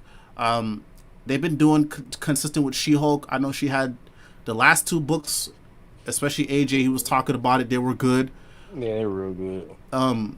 Nova, I haven't seen much of Nova in years, so I hope it's good. I don't know what to expect from Exiles, and I don't know what to expect from Imperial Guardians. So those are my wild cards. But we'll see. We'll definitely see. And we'll find out more about some of these creative teams in December and in the winter. So Well, hold on. what's up? What? Who's writing the Planet She-Hulk one shot? The Imperial War She-Hulk one shot. Let me see. That is, I'm pulling it up right now. So the She-Hulk one is Stephanie Phillips and Jonathan Okay. Hickman. Okay, well, yeah, and then the Nova one shot is is McKay. So I feel like we can just kind of assume that Black Panther is going to be Victor Lavelle. Oh. Because he's the one doing the Black Panther one shot. Oh, he is. Yeah. Oh shit. Probably Oh, him. oh. Okay. Yeah. I haven't read anything from him, so. Hey. Why not? Why not? Yeah. I'm open for it. If it'll get me excited, like I'm not get excited, but I'm willing to take a chance. And we just need anything at this point. Yeah. I'll give anybody a shot. Yeah, so I'm looking up what Victor Lavelle has done. So his catalog is I think he did some stuff for Sabretooth War and Wolverine. Let me see. Yeah, he here. wrote the Sabretooth mini. Oh, the Saber. Oh, okay, yeah, he did. Okay. So, all right. I haven't read Sabretooth, but okay. I'm still willing to give it a try. Why not? I'm looking up some of his other stuff right now that he did. So he did Slap Boxing with Jesus, The Ecstatic, Big Machine. Oh, what the hell? What? Hold up. Wait a minute. That's bro. I'm like gotta Slap look that Boxing. up. Yup. Can't just say shit like that out loud. Yeah, I know. What else he did? He did the You might several. hurt a fan with just that book alone. Right? The Devil in Silver, The Ballad of Black Tom, The Changeling, Victor Lavelle's Destroyer, The People's Future of the United States, Up from Slavery, and he has, let's see, he has a number of awards under his belt. So, you know what? Hey, we may be in good hands, y'all. It sounds good. It sounds like he has good ideas. Yeah. Let's do it. But yeah, so we'll see what's happening. So I hope we get more information before December. We probably will for Black Panther. Same goes for Exiles and Imperial Guardians. But I'm gonna be honest. The only book I care about is Black Panther. Everybody else is not in the shape that Black Panther is in. I could care less. Black Panther is the one that needs the most love. So yeah, we'll see. But last topic, y'all. Last topic. Yeah. Okay, so we got a number of news, a number of different news topics this week alone. So before San Diego Comic-Con, we got this announcement of Ultimate Endgame.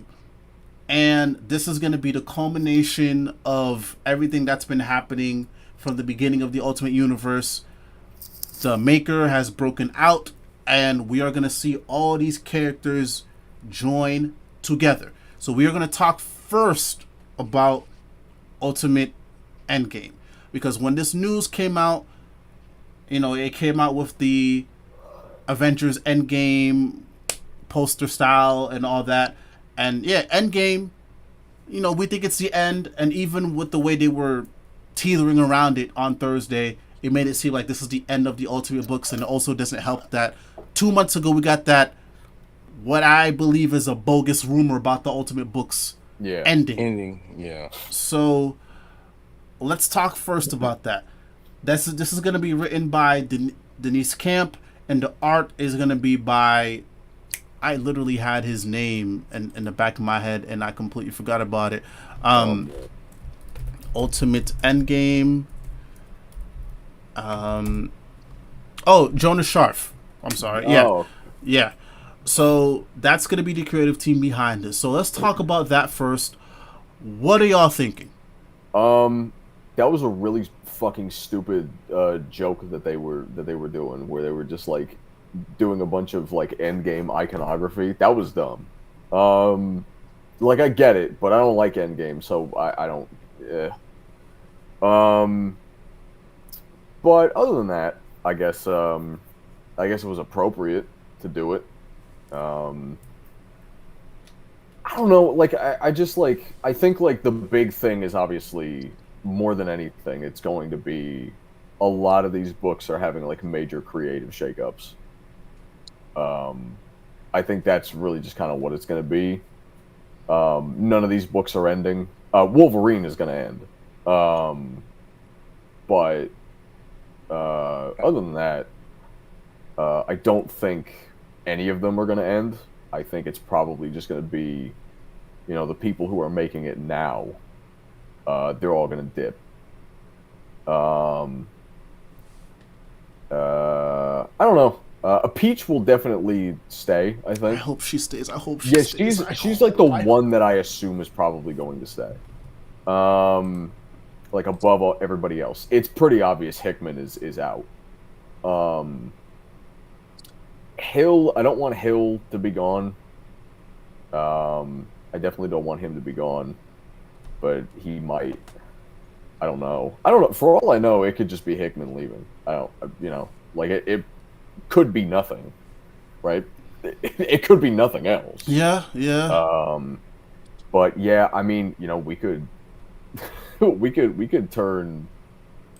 We gotta film the other part of that spin the wheel video. We could just do it again for who's taking over for Hickman. True. We could do that. Yeah. And like maybe just like all the creative shakeups Yeah. or whatever. Like maybe I don't know, but yeah, no. I mean, I don't really have any strong feelings. I gotta be honest. I feel like it's pretty obvious that the books themselves are not going to end, so it's not really anything too egregious when it comes to the idea of like the books getting cut short, right?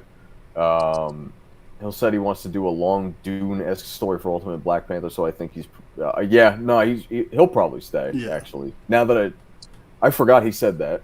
Yeah. So fair enough. Thank you, Grayson, for reminding me. But he'll probably stay. Yeah, it might actually just be Hickman dipping. It might. It might just be him. But yeah, no, I mean, he's working on Imperial.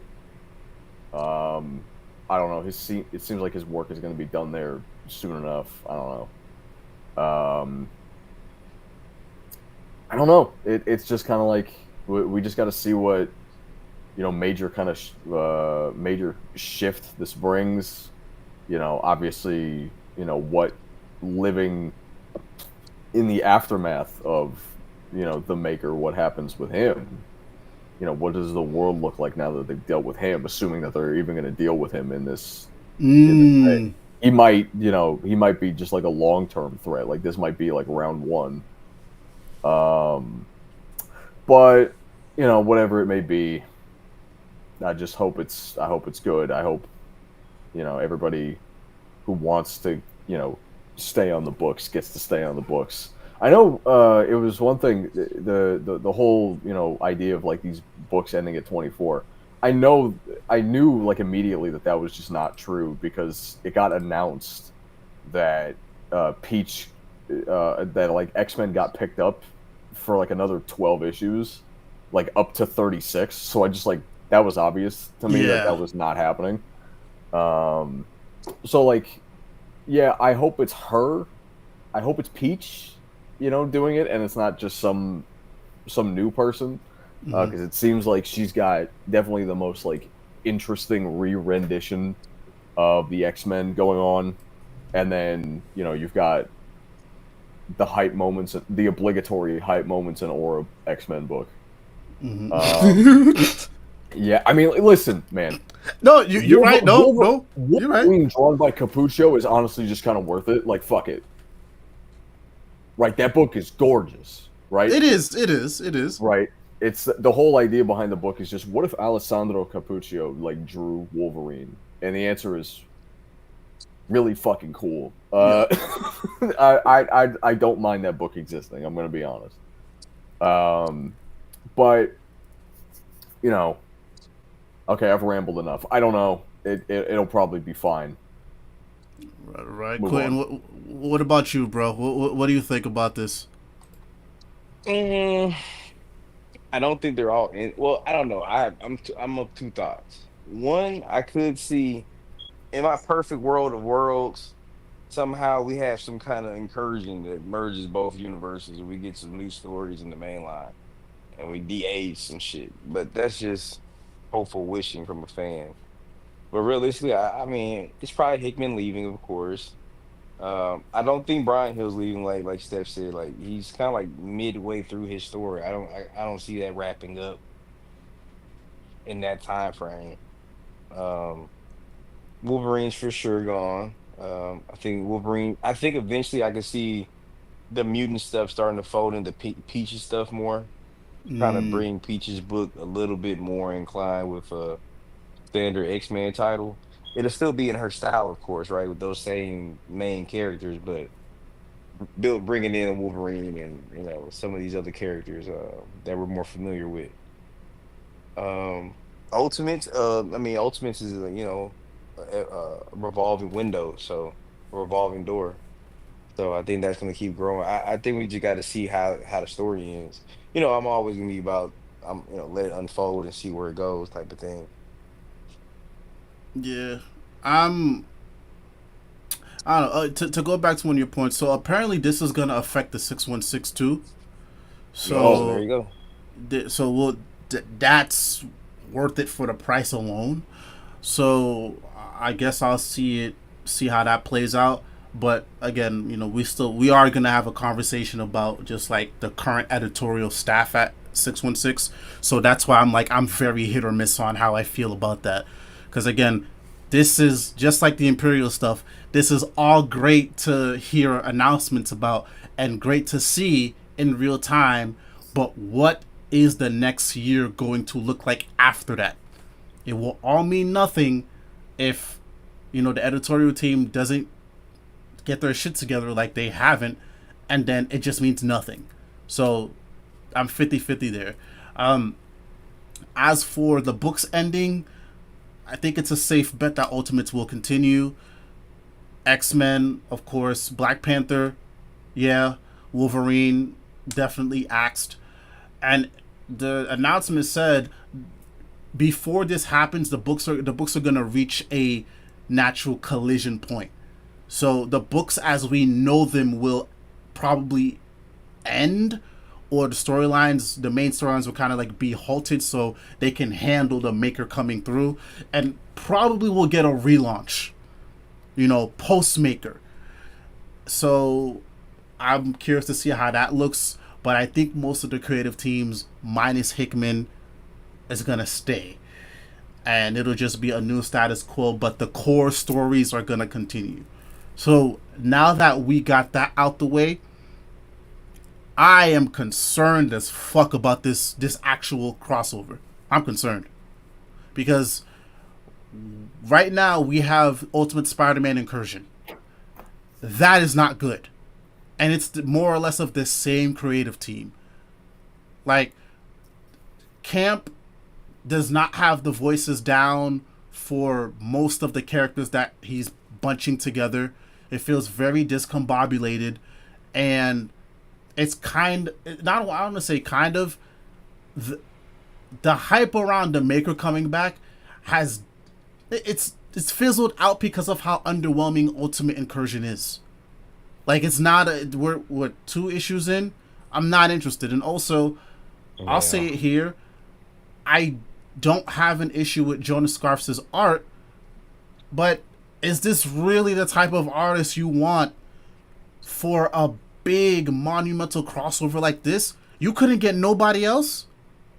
Nobody else. There was nobody y'all could have tapped in with. Because I'm sorry, this doesn't make me excited. It doesn't make me excited. And I know I still have yet to discuss it with the other fellows on the other pod, but I'm very concerned about an Ultimate Universe without Hickman. Yeah. Based off of what Camp has been doing with Ultimates and Ultimate Incursion. Oh, I'm so scared, bro. I'm scared. I'm very scared because Ultimates, while it is a good book, it's very inconsistent. Very. You get 1 issue that's good, and then you get 2 or 3 that's like, bro, what the fuck are we doing? This page count could have been used for something else. But they are compelling though. Eh. I think that's the one thing. Like it maybe have some down moments, but for the most part, he's kept the wheels turning with like small things. You gotta think about it, like Ultimates is an extension of certain things, like that Nick Fury one shot. Like that's part of the That was Ultimates. good. You know what I mean? Like me and you kind of have differing opinions on the Luke Cage special. Um, whereas to I agree it wasn't the best, it wasn't handled the best. I do like the concept Hmm. overall. Um, besides that, I mean, like I mean, how long can this train keep going? I think that's Yeah. what both of these lines are gonna have to ask themselves eventually. Like, what's our goal? Like, Hmm. because you can't keep outshining the main line, right? That's not smart, right? And and the movies are coming up with a reboot real soon, right? We all know Mm. it's coming. Yeah. So, I mean, having some kind of some kind of crisis event where like infinite crisis on infinite Earths and merging both lines seems the best way to kind of get everything back on track. Unfortunately, bro, like it really handles all your issues, bro. Because one, merging both status quos, we can get all of the continuity of the main line, but put Peter in the place in his life where he has maybe it's Mayday, right? Hmm. Because I mean, I ain't gonna lie, I have a I have like this weird conspiracy theory when it comes to the Marvel timeline, right? Hmm. I put a video on TikTok not too long talking about Mephisto, right? And Hmm. Mephisto has handled like has messed with almost every spider person in the Spider-Man line, right? Hmm. He made a deal with Miles to save Kamala and Champions. Of course, we know about Brand New Day. We all know what he's done to Ben Riley, right? And I think he probably has a beef with Kane because Kane was like trying to stop Ben when he was in Vegas at that time or whatever when all that happened. And then we got like the little prophecy that the reason why he took their love is because Mayday is supposed to be the one to defeat him, Hmm. right? So that's why Mayday somehow is erased out of existence. But my point is that needs to be that needs to have a resolution. And that's the part that really is frustrating with Spider-Man. And I'm gonna bring it all 360 and 180 real quick, like very, very. I'm coming around the corner. But it's very concerning why they won't address these particular plot lines, right? If I can see those plot lines and I'm just casually reading all these different titles, Hmm. and Mephisto has literally touched every single one of them, why haven't we got that event yet? Right? Why haven't Mm. you start putting the puzzle pieces back in the box? Right? Now, having a merger with the Ultimate Line seems like the best way to fucking defeat Mephisto or break his deals, so to say, right? Or a Hmm. loophole, so to say, maybe. But I feel like you can't do that particular like event without having that resolution on the main line side, right? That's why I like my theory when it comes to merging kind of has it hits a fucking wall because that plot thread with Spider-Man has to be kind of fixed Hmm. to kind of bring it all back home. Then if you merge both lines, now Gwen Stacy's back alive because apparently they want Gwen Stacy alive. But Hmm. whatever. Uh, but I said it to say like, and then that fixes the Black Panther issue, right? Like we haven't Mm. gotten into T'Challa stuff. We don't like where T'Challa's at. He's not a king and all of that shit. You can reset that stoic T'Challa that y'all know and love, and then just kind of retcon it. And currently he's with Storm, right? And then you can use that to use Peach's takes on some of these X-Men characters. And we all know we gotta reflect the movie some, right? So you can get this remixed version of either. I really think the best way to move on forward with X-Men with a reboot or even like a restructuring would be kind of like Wolverine in the X-Men animated series or like the Wolverine and X-Men book or like those first class heroes and those first class students are like teachers, right? Hmm. And then you have Kamala's team of mutants become the new face of the X-Men line, right? Since Kamala has to be a mutant apparently. Mm. So, yeah, and then you can use that to put her back as a fucking Inhuman or something. Like, um, it seems like a merger between both of these lines fixes a lot of problems. And I say you treat it like a new 52. Whatever's working and selling stays the goddamn same. whatever's struggling and can't keep a main book, that's what we're going to make a radical change in. But don't like Moon Knight doesn't need to be touched. Jay McKay has done 5 years of fucking holy work. Let him Yeah. continue, right? Yep. Black Cat, he let all like, but Iron Man needs a reset, right? Like Captain America, I think Bucky's the only person in the last 10 years to really have character development, right? From becoming Captain America, going back to Winter Soldier, becoming the Revolutionary, he has had the most character growth that sticks Hmm. to me than anybody. I might be a little biased on that, but yeah, I'm kind of hogging the time up a little bit, but a merger of the two lines seems like the best way to go about it. Yeah. I'm. Yeah. I'm for it. I don't know. It won't happen. I say that to say that I already Uh-huh. understand that. I know this isn't happening, Yeah. but if it was me and I'm looking at the comments and I'm looking at the problems that we have, like for like out of respect, I like me mean, and AJ both said, would you throw out a line that says almost like Crisis on Infinite Earths if it wasn't that though? And also, Hickman did kind of correct him after the Secret Wars, but still, like, would you say that if that wasn't something that you were itching towards? And it also, what you said also kind of makes sense too, because it's like, it kind of does make sense that Spider-Man, the main line, has been spinning its wheels for God knows how long. It kind of makes sense that X-Men, to an extent, has been spinning its wheels. Avengers and so on and so forth has been spinning its wheels for this long. And then now you're saying this thing right here could be like Crisis on Infinite Earths, and it's gonna have ramifications on the 616. You see what I'm saying? Like, these are big words you're throwing out there. but then I don't want it just to be bait, bro. Like that's the thing Marvel has done. Like JP was saying it, like the Marvel could have been kind of had their future state and thing, and they just would have stuck with the all new, all different direction, right? But Hmm. they kind of caught Jack Mac, and they kind of, you know what I'm saying? They back some on like they reverted back to the status quo. But I don't know, man. Like Marvel's tough, bro, because I feel like some of the editorial staff have like some really big egos, right? Yeah. Like their ego, like and like I said, when you've been at the top of the mountain for so long, I get it. You know what I mean? But like at some point, it's the same way I feel about senators that are like 80 years old still in office. Like, come on, bro, you gotta let some fresh eyes and fresh blood at this Yes. table. It's time. Like I said, DC had to finally swallow the pill and be like, "Dan, we love you.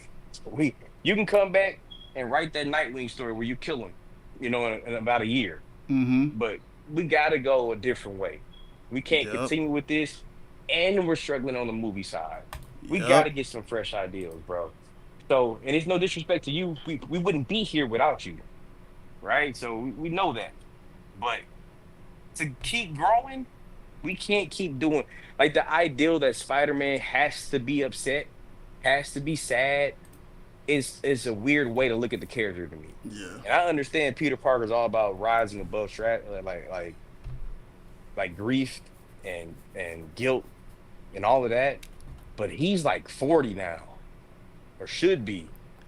Like if you haven't gotten over like Uncle Ben, and you've met Uncle Ben like a few times since he died and had conversations with him, you met your parents, you found out you had a sister.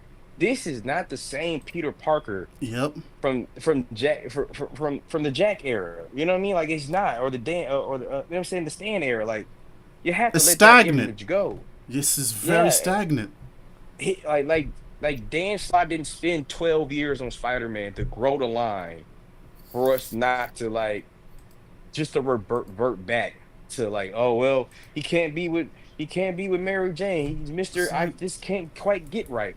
It's at it's some time point, out for that something gotta shit. give, bro. Something gotta Yeah. give, and it, we may be seeing it with this, because it's like, I mean, the ultimate line. I mean, we'll get to Hickman in a second, but And like X-Men blew their load. Like they blew up Krakoa too soon. Krakoa should yeah, still be a thing. But every time they separate the X-Men from the line with Genosha to whatever, they always blow their load. They never stick the land. They never go all the way full throttle. And I think it's. I mean, I have a real black guy explanation of the reason behind it. But, But it's because Coca-Cola was too close to black nationalism. If you just wanted to keep it frank, um, I and I mean, think hey, I think that's too powerful of an image sometimes because eventually you have to start addressing certain issues if you're going to do that. You kind of already was seeing it when like the X-Men were kind of alienated between the Fantastic Four and the Avengers and things like yeah. that. You kind of started seeing it. So I So think if that caught more steam, like on like a like with our culture, so to say, like outside of people who are like initiated or type of thing, like read comics, you could have had an interesting conversation. Like, so I yeah. think that's why they had to bag off some of that. No, no, I hear you. Sure. Hold on. And we got some comments real quick. So, he said, "Oh yeah, my HQ said, head has." He said, "Yeah, Marvel comics kind of suck, compared to DC right now." It's just like, I like Marvel. There's some good things that's happening at Marvel, but like I've said it before several times on this channel, I don't have confidence in Marvel right now. I don't. I think the Ultimate line, and I don't know if it's the same for you two fellas, but like that's where most of my pull for Marvel is at.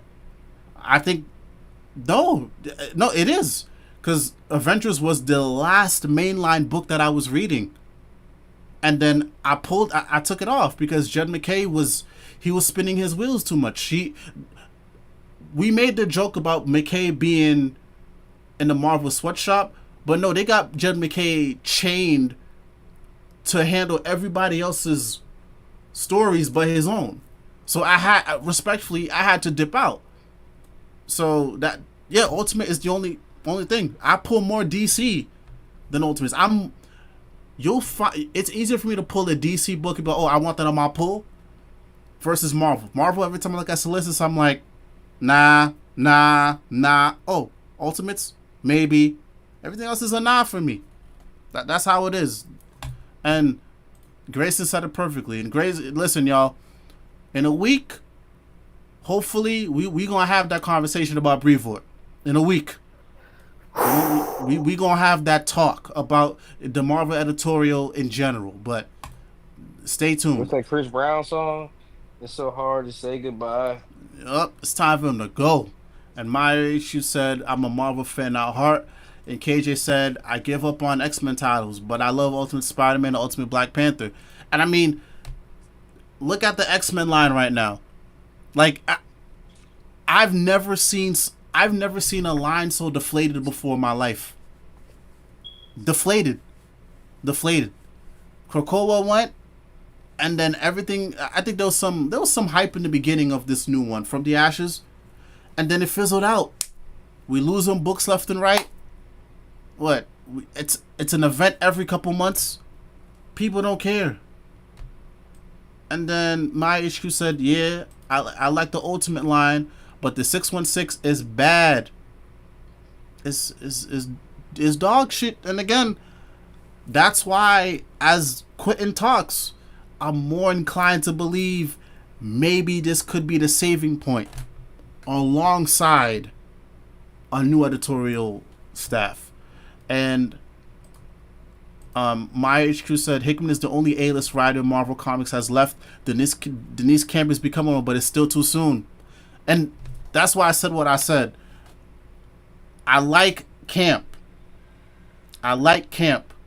but I've also been very wary about people throwing these big claims on him already. Because even now he's showing me he can't handle it. He can't handle the big time. Ultimates is great, but if it comes to shepherding a line, he's not ready.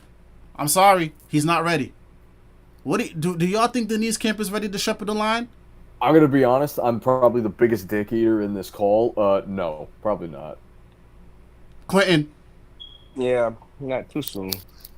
Okay. So, like I said, there's time for that to change because, like I said, just because he may not be the it guy for me now. I can see Ryan North doing it before him. Yeah. Oh. I can see Ryan North doing it. Oh. That wasn't even part in my ideas, but Okay, Yeah, and he's more Ron seasoned. He's Technically seasoned hasn't though, really done right? a bad book. Yeah, for the most part. yeah. How- He just did the whole Doom thing. Okay, Yeah. okay, okay. Fantastic Four is pretty much heralded as a good title. He got a second run at it. Um, what else did he do? He did the Iron Man book. It was cool. I liked it. What? No, no, that was Ackerman. No, the one before that. Oh, Mm-hmm. Okay. So I'm not mad Might at be it. two before that, but like he did a run when they had like he fought the electric dude. Fuck, what's his name? What's his name? Mm-mm. It's gonna make me mad. Yeah. So if y'all, I believe y'all when I say Ryan knows. I haven't read anything from him, so maybe I should, and maybe that'll change my opinion. But like, still, yeah, Camp is not the guy yet, but it could be North. And he says, meanwhile, DC Comics has powerhouse writers and artists like Dan Mora. Yeah, like, and here's the thing, right? DC, like Quentin said, DC was in a very similar spot. It was bad at DC, y'all. It was bad. It was bad. And then, but like Quentin said, yo, we had to get rid of Dan DiDio. The moment, and even then, after they got rid of Dan, shit was a little slow. But look at us now. Look at us now. So I don't know if somebody, if because I think one of the main reasons why we got rid of Dan was because AT&T had a lot to do with that.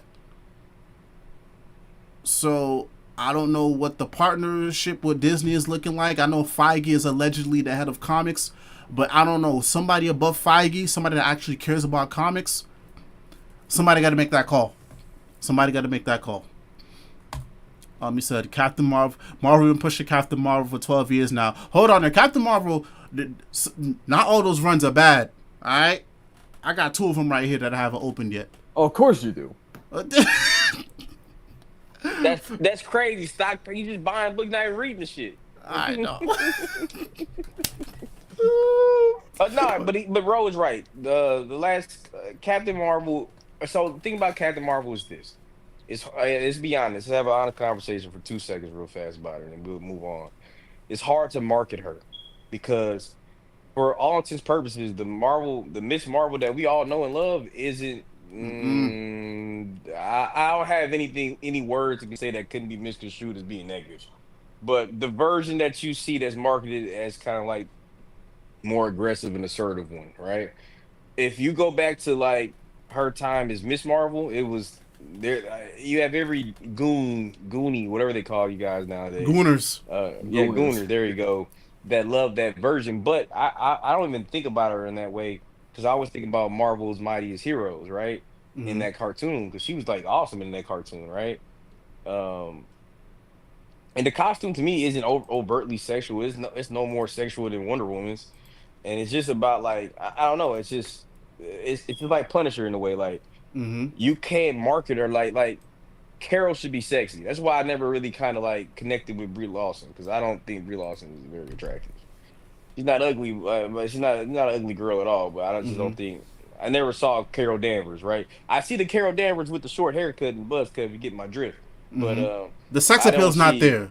It's Exactly. not there, bro. Yeah. And Miss Marvel, unfortunately, was kind of built on sex appeal, right? You know what I'm saying? So when you kind of lack that and you kind of try your best to avoid that part of it, it like fractures her fan base. So you have one part that's gonna be like the ones are gonna like you got one part of fandom that's always gonna support her regardless. Those fans. You have the fans that are gonna show up because she's maybe showing a little bit more skin. You're gonna show up for the ones that feel like she's this woman icon. It's a weird. They wanna make her Diana Prince so bad, but they can't. And They that's the want to have problem. their cake and eat it too. And it's, yeah. They want her to be their Wonder Woman, right? So bad, but like the thing about it is she's Captain Marvel. You know what I'm saying? Like she's not, and even then she's really not fucking Captain Marvel because that's fucking Shazam. So they really stole the fucking name, but that's another, what I'm saying, Yeah. thing. But So, well, they won it legally, but whatever. But like I said, that's the reason why you can't get consistency out of that. hmm At least to my estimate. yeah, that's you nailed it. I think that's all the research I've done. I think that's been more or less of the same thing. Just like because the fans that she has now, they've been able to sustain a good couple runs, but I think even then those guys have fizzled out because that last Captain Marvel series didn't even make it 12. Mm-hmm. So it's That one was kind of bad. I ain't gonna lie. The last one was kind of bad. I didn't even bother. I did not even The bother. last one was kind of, but the one before that was kind of cool. The one they were introducing her sister and Yeah, Kelly Thompson. the It's either Kelly Thompson or what's her name? I'm looking at it now. Um, Kelly Sudaconic. Kelly Sudaconic. yeah, yeah. Yeah. He said, "I am a Marvel fan first, but I'm also living in an objective world, not a subjective one. And DC is actively destroying Marvel, and the quality is better, but again, they can turn it around if they really wanted to. They can, and some of the mainline Marvel books like X-Men and Wolverine and things don't even hit top 30. Yeah, no wonder why a lot of them are getting axed. And y'all better go buy Mr. Terrific. Everybody in the chat and watching this because I don't like what AJ told me the other day. Yo, That upset me. please go buy Mr. Terrific. I just put out a video the other day. I did. Please, please. Yeah, AJ did as well. Not AJ, Quintin did as well. Please, please, please. Let's see here. We got a couple more comments here. Blackwing, what's good? He said Feige don't care about comics. He I don't. care about Oh, comics. Feige does not give a fuck. You gotta put the Absolutely does Kanye not. West. You gotta put the Kanye West and Mike Myers picture. I mean, he's From when leaving. George Bush doesn't care about black people. Jesus Christ! I just caught what you said. Kevin Feige doesn't care about comic books. Kevin all Feige right? don't care. I mean, he's leaving in 2 years, so. Is he Well, leaving? Because he's gonna go destroy Star Wars. I mean, hey, listen, that's not our problem anymore. No, fuck But- Star Wars. Yeah, oh, 100%. 100%. Let's see here. He says, oh, Blackwood said Carol could never be Marvel's Wonder Woman. No, she cannot. No, she cannot. Oh, yeah, yo, KJ, yo, what's up with you, bro? Why are you coming at me tonight? Richro, yo, why y'all coming at me tonight, man? That's crazy. Somebody has to ground you. Somebody has to be there to remind the rest of the audience that you have absorbent amounts of wealth. And that drives a lot of the things that you do and say.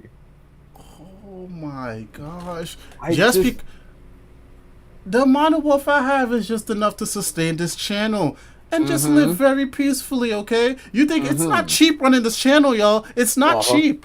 Well, oh yeah, no, it Okay. isn't Usually, cheap. huh? It isn't cheap, but it's chump change for a guy like you. Alright, y'all. So,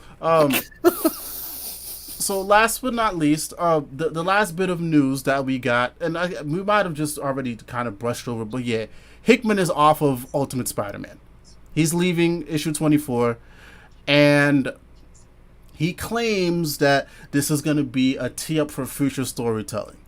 So all this tells me is that we may be getting an Ultimate Spider-Man relaunch, which I am hit or miss about. Hey, hold on, But- time out right quick. What's up? It's a comment in the chat. We're talking about Mr. Terrific art. All right. Oh, I want to hold say on. this: the flashback stuff, it is kind of jarring in the first issue, but by issue 3, first off, like we're not gonna disrespect Campbell's art in the first half of the book, or the other artist who's drawing like Campbell. That's great. Now, oh the other shit! art- I didn't catch that one. it's grown on me by issue 3, and you're looking at the choreography of the fight scenes. It fits the style in which they're doing it. It's sort of like the Cyborg series a few years ago. Like, I didn't like the art at all at first, but by the time I got to the end of that series, I was like, it worked for a Cyborg, right? So it's like, but I think reading it, like read all three issues in one time. I think you'll have more of an appreciation for those flashback, the first year stuff a little bit more. Yeah. I, But continue. I'll go as far as to say I like the flashback stuff better than the first, because the first is just, that's all in. Like, you got to get people engaged, maybe get them to read what's happening and all in. But other than that, nah, I'm a big fan of the flashback. It's a retro style. It fits. Yeah, you can't go wrong. Cannot go wrong. Cannot go wrong. But yeah, back to Hickman leaving. So yeah, I think it's gonna lead to a Ultimate Spider-Man relaunch. So, and I think this is just Hickman exiting from the Ultimate Universe in general, which is why I said if he's gone, it's gonna be hard. Well, I said I might leave too, but if Ultimate Black Panther is still going, I'm on board. If Momoko's still doing X-Men, I'm on board. And Could you Ultimate's. see a world where Hickman Mhm. spearheads an initiative? Because that's what Marvel needs. Marvel needs an all in. Like that's what they need. No, he is. I mean, Oh, this is what Hickman is doing. Like, okay. Hickman is just getting. He made a comment like I don't know if we might have talked about it privately, but he made a comment a couple months ago. He said, "He's a guys. I'm just here to set things up at Marvel. That's it." Like he any project that Hickman is on, he's not staying. But like he's just here to set people up, and then, boom, Yeah. yeah. So knowing Marvel and knowing how much Ultimate Spider-Man sold, I can see them relaunching it, but but you can't just put anybody on that book if that's what's happening. Because I rather you keep Ultimate Spider-Man, keep it closed, but Spider-Man can keep running around in the Ultimate Universe. That's fine. But if you're gonna taint what he did by just putting some random fuck all person on there, nah, bro. We had 24 issues. That's 2 years. Oh, I'm good. I'm good. I'm good. But what are y'all's thoughts? Yeah. Well, Steph, we're gonna start with you. What are your thoughts? All right.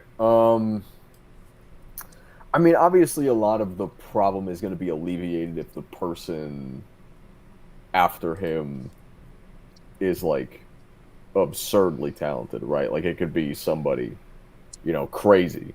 But I think the biggest thing is that like I would probably prefer if this were, on paper at least. I think I'd probably prefer if you just kind of let this, the mainline Spider-Man book just kind of just end, right? Because Mm-hmm. like only 2 years in, and we're already getting a new number one.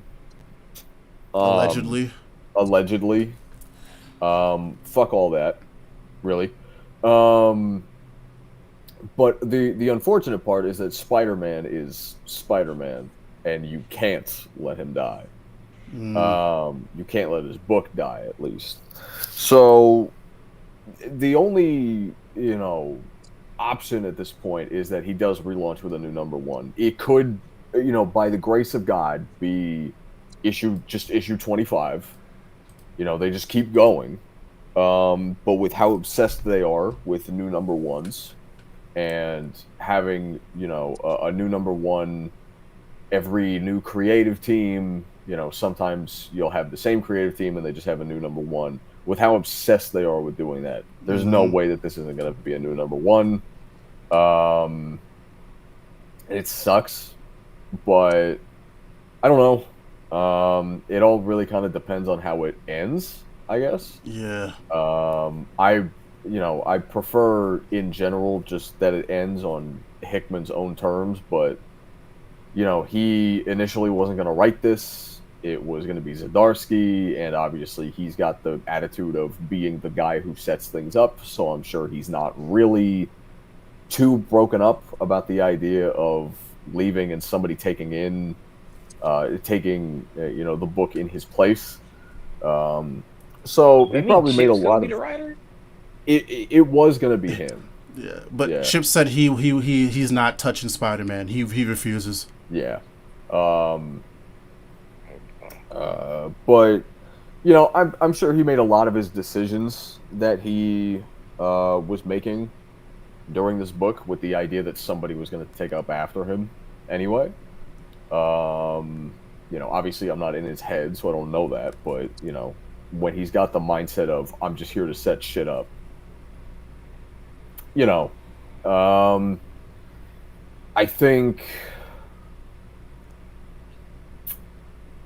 I don't know, like, I really just don't know. Like, I'm at a complete crossroads here, really. Like, it could honestly be the saving. It could honestly be like great that he leaves, depending on who like picks up after him. I don't know, right? It could be fucking. It could be like anybody. Like it could be. It could be fucking. It's not gonna happen, but it could be fucking Rom V. I don't know. Yo, I don't know. yo, That might work. That might have worked. Random Spider-Man is interesting though. Very interesting. Because he'll do some crazy shit with Spider-Man's lore. Oh, he would actually, yeah. But I don't know. It's just so. I don't know how many times I can say I don't know, but like it really is just that.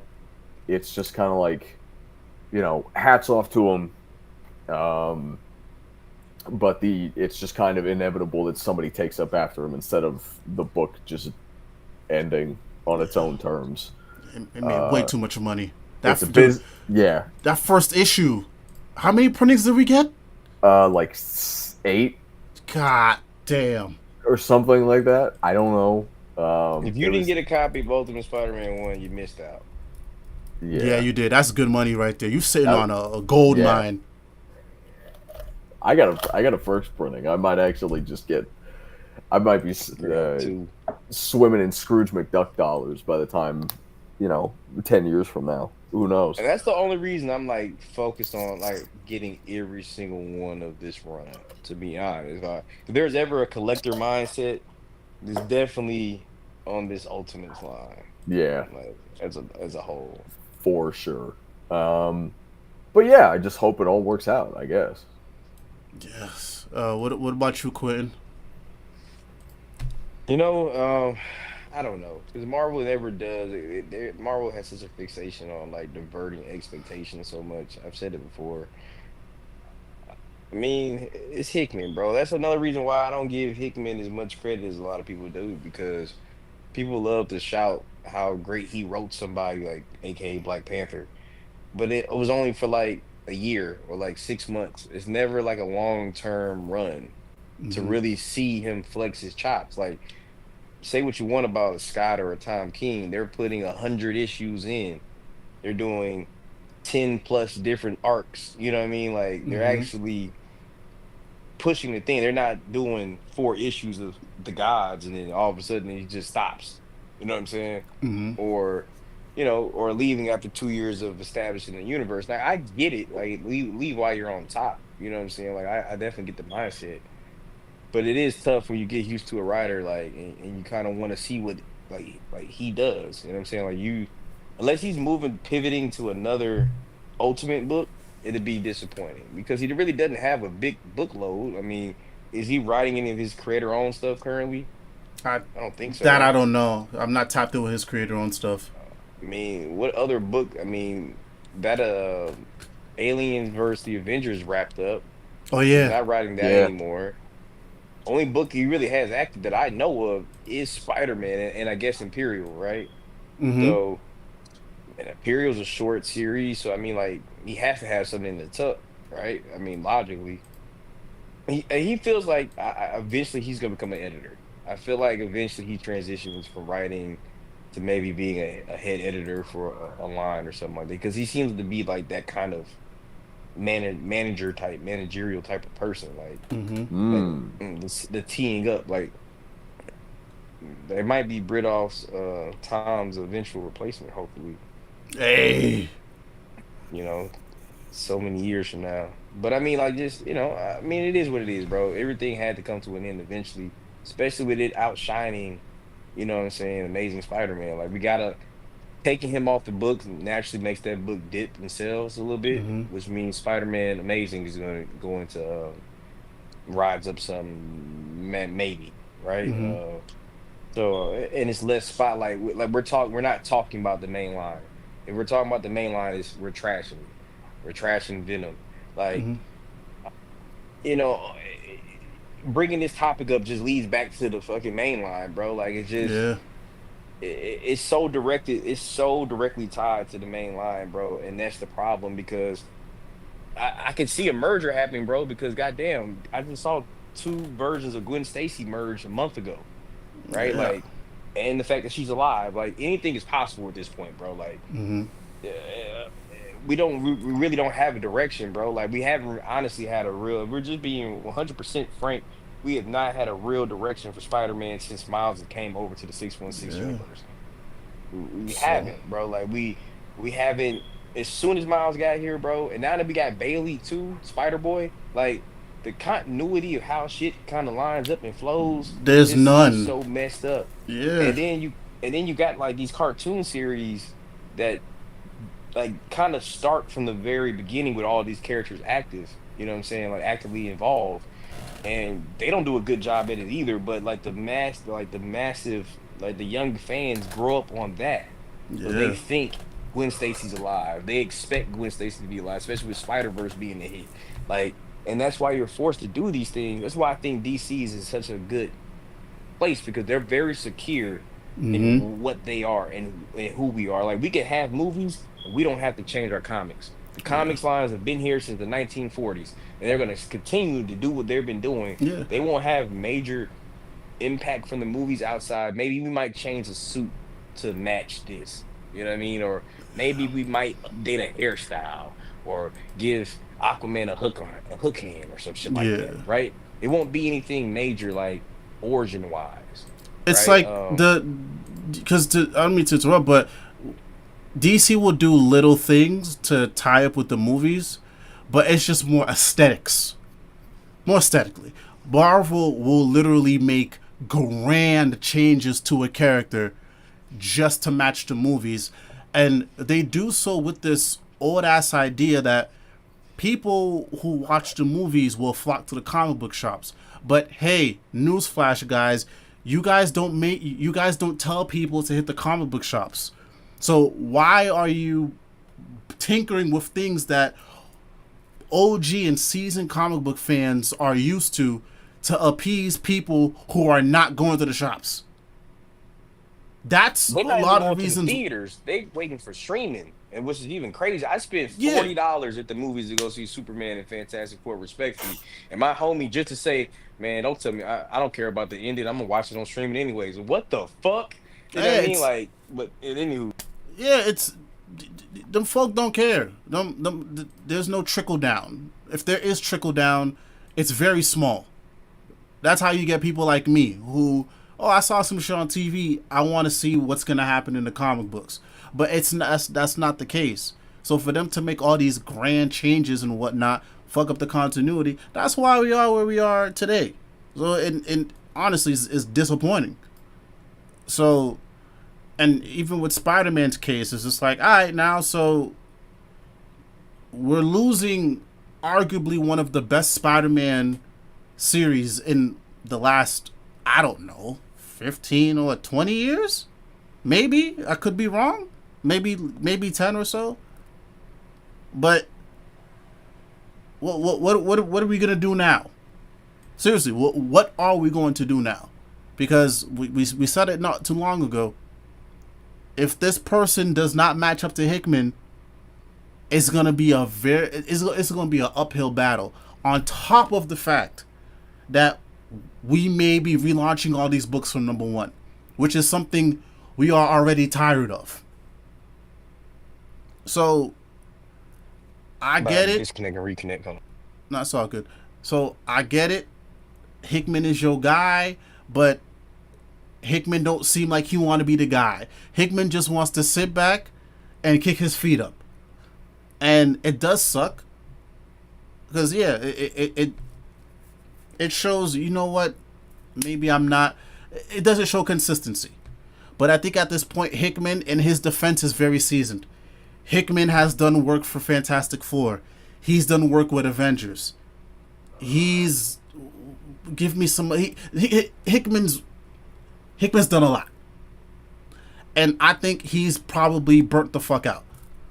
Personally speaking, I think Hickman is 100% burnt out, and he doesn't want to he doesn't want to open up that opportunity for him to possibly get burnt out again. Give me 1 second. I just got to get everybody on the queue again. Yeah.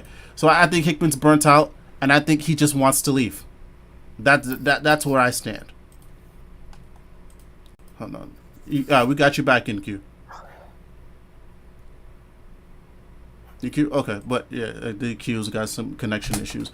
But yeah, so to wrap up, I don't know what's going to happen. I think it seems like me, Stef, and Quintin are on a very we don't know point. We don't know. We don't know. We'll see how things turn out. But right now, if we're judging on what's happening, I only care for the books that I care about. I care for Black Panther. I care for Ultimates to an extent. I care for X-Men. If those three continue, I'm on board. But Ultimate Spider-Man, we'll see. And everything else, I'm sorry. I'm very skeptical. But final thoughts, Stef and Quintin? Yeah. That's it. I have no final thoughts. He has no final thoughts. But yeah, y'all. So no, it's all good. It's all true. It's all good. It's all good. But yeah, so like I said, man, it's a waiting game right now. But we will gladly come back in a couple months, and we'll see what the landscape is looking like, and we'll tap in, because who knows, we just bullshitted for what, an hour and a half, and everything. 2.5. 2.5. I'll talk about this specific topic. Oh, yeah, right. You know, we had all these ideas and all these theories, but for all we know, we could be wrong. We're just playing Sunday night quarterback. So we will see. But y'all, thank you very much for tapping in with us tonight. This was fucking great. I appreciate every single one of you guys that's here in the chat. Oh, we have some last couple things here. Hold on. Let's get to these real quick. My HQ said R.I.P. Ultimate Spider-Man. Yeah, we don't know. It's looking like it. He says it's setting up future storylines. But setting up future storylines could literally mean A, relaunch, or 2, he's just going to take these story bits and it could be introduced in other books. That's a possibility. He says, my issues, I'm tired of buying number ones. We all are. Grayson said, I don't believe him. He got to prove me wrong. And Blackwing said, so USM is it canceled? It's not canceled. It's ending. It's ending. And then Grayson said, you can tell Hickman really don't want to write anything but creator owned. I know he loves comics, but he's doing this for the check to fund other endeavors, in my opinion, which is just me. You know what? If we can all have that type of life, that would be great. 100%. But yeah, all these other things here. Oh, KJ said we got wealth in this panel. Okay, I'm not doing this with y'all again for the rest of the night. Nope. Okay. And Grayson said great stream, y'all. Thank you very much. But before we go, I do want to give my homies a chance to just promote themselves. So starting off with Stef, go ahead, brother. Do your thing. Yeah. My account is private, so fuck you, I guess. I don't know, but you could, if if I ever open it up, at Stef_man_ I don't know. Yeah, I may open it back up one day. I don't know, probably not, but maybe. So yeah, I don't know. Word. I'm gonna just pull up Q's right here. So y'all please go follow Q. Bruce Wayne, just a guy in Tom's 22. So I know he's still working on his comic book. Yeah, that's what he'll be telling us about during this little segment. So please be on the lookout for that. And as always, this is me, Roliver Queen _, just talking comic books. But yeah, just more or less of the same shit. And Q, well, if you want to give us some more updates on what you're doing with the comic, because we about to wrap up. But Okay, yeah, I thought I was. I guess I've been quiet this whole time. I was listening. I guess my shit was fucked up. But Yeah. no. Yes, I'm almost not a brokey anymore, y'all. I finally got my car situation taken care of, so my money. I'm starting to stack my money back up. So, I will have something about the Kickstarter probably, hopefully, before I go on the cruise in September, if not November. My target date to have something launched is November, right before the New Year's. But for the most part, it's the same thing. Issue 2 is done. I'm writing issue 5 for anybody who cares. Besides that, I mean, like, just I get on Twitter and talk shit, and I try to be professional at the same time. That's it. Word. Yeah, like I said, y'all can follow me here, Roliver Queen _, just talking comic books. And also, thank you guys. Thank you. We are at 1.25 subs on the channel. And hopefully, well, not hopefully, I'm trying to get as many people as possible for Friday. So Friday, August 2nd or 1st, we will do the 100. That's not 100. Excuse me, I'm way past that. 1,000 plus K sub stream. So the words has gone out. So expect a lot of familiar faces. Some you guys haven't seen in a while. But yeah, it's just gonna be a good time, man. We're just gonna celebrate the accomplishment. And yes, please show up. Especially if you've been a long time subscriber, especially if you're a fan of what I do solo, or if you're a fan of what I do with the fellas here, man. It's just gonna be one big celebration, and hopefully we can have that serious talk about how Marvel needs to change up their editorial staff. But y'all, thank you very much, Stef, Quintin. I appreciate you guys, for coming through, man. I listen, this channel's not my channel without y'all, and I will never stop saying that. Unfortunately, AJ couldn't make it tonight, but hopefully he will be here on Friday, as well as with everybody else. But y'all, thank you again. This has got to be one of the most successful streams ever. Chat was popping.